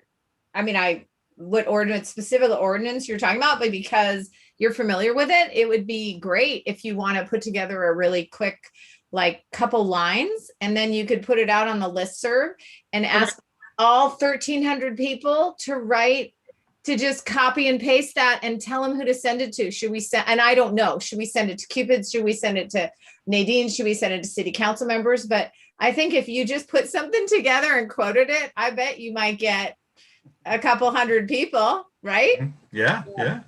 And it's got to go to all those people. Okay. So Would so you who's do gonna that? Would you do that, Joan? Yep, I'm gonna take care of 2 emails, the one for next Friday's meeting and then the one for the activation. Yeah, and quote the ordinance you're talking about. Joan's got that. She's on top of it. No, I know, that'd be great. Say So every single person on this listserv, send it today. Say that. Say like, today it needs to be sent, and give the days it's going to be. I love that. Right? How hard is that to cut and paste that? Right? Yeah, I love it. Okay. Does anybody know how much the hotel vouchers cost? Like the whole package or whatever? I don't, but I'm on the watch and low. I'm trying to figure out where I heard this on some conference. I think it was covered by either a state or federal program. There is, and I think I heard about it because I remember thinking about it, that if people are medically vulnerable, you know what I'm talking about? Yeah, it was the CARES Act. Most of it was paid for by some money left over from the CARES Act. In responding to COVID, and the idea is that for health reasons, it's better for them to not be outside. Probably the Amanda at SNAP could tell us the answer of how much. And and part of our communication could be when that money doesn't come in from the CARES Act, if we're at risk with money for that, that would be something that, like Rick Clark, that whole piece could be, let's pay for vouchers, and ask for, if the city doesn't have the money. I mean, because how do there's things about, we don't know about the funding for homelessness coming out of the city. And we do know the CARES Act helped with that, but yet that's where we need to be aware, and there needs to be transparency that we have the resources available. So because if it from food to, emergency shelter in case of climate, or something. So I think that's the polishing. Isn't there going to be new money available too, if they ever pass this new bill with Biden, that the states are going to be getting more money for? We would hope, yeah. So, yeah. So I mean, instead of band-aiding it together, we need to. I hope that they can put together a permanent plan, which probably won't happen because she thinks if she cuts off their resources, they'll just go. But she doesn't realize they have nowhere to go. Yeah, I mean the program, because I remember I actually read the program. The program is only through COVID. So, and it was at 75% reimbursement. It's actually reimbursement, and now they took it up to 100, which is great, but it's only a COVID thing. So as soon as COVID's gone, nobody, and it gets cold again, no one will cover it, and you actually have to be medically vulnerable to COVID. So, and will that, because historically that plan would be in the shelters, they would congregate closer, those individuals but since COVID, the social distancing is what has caused this additional effort out there. But Cupid did talk within the COC meeting, the last meeting, about how on the coast, on the West Coast, if there's a climate storm, they have already contracts with hotels, those communities, to do efforts to house people right away. And that's what we need to have here, because an RFP should go out by the city to contract with whatever and have it competitive with the hotels so they can compete to house if they want also, because this wasn't a competitive process. I got a note on that. Kate Burke, I got something on that. Kate Burke has assembled a working group to do that, and the city's part of it, and brought in some nonprofits to say, okay, let's plan ahead. Whoa, can you believe that? Let's plan ahead and have providers, have everything in place, have RFPs ready, so we can put, when we see a cold snap's coming, we can get this thing done immediately rather than the way they did it last time. So that at least Kate is trying to get that to happen. What about the PPP money that's available out there? I think that's available to businesses. I'm just thinking if we could get a business for this to do some more low income housing. It's actually, it's for nonprofits and small businesses. Okay. But they have to have, I think, 50 or less employees. Yeah, the employees. But I gotta go, everybody. I really I gotta thank go you too. so much for the Okay. time and your efforts. Thanks, Joan. I gotta go too. So, Thank you, and Terry. you'll email out about you, the everybody. the meeting on the 12th, right? Yes, Okay. I will send out 2 emails as soon as we get off here. Okay. Thank you. Thank you. You're very Be well, welcome. everybody. Okay. Thank you, everybody. Bye-bye. Thank you. Bye-bye. Bye-bye. Thank you.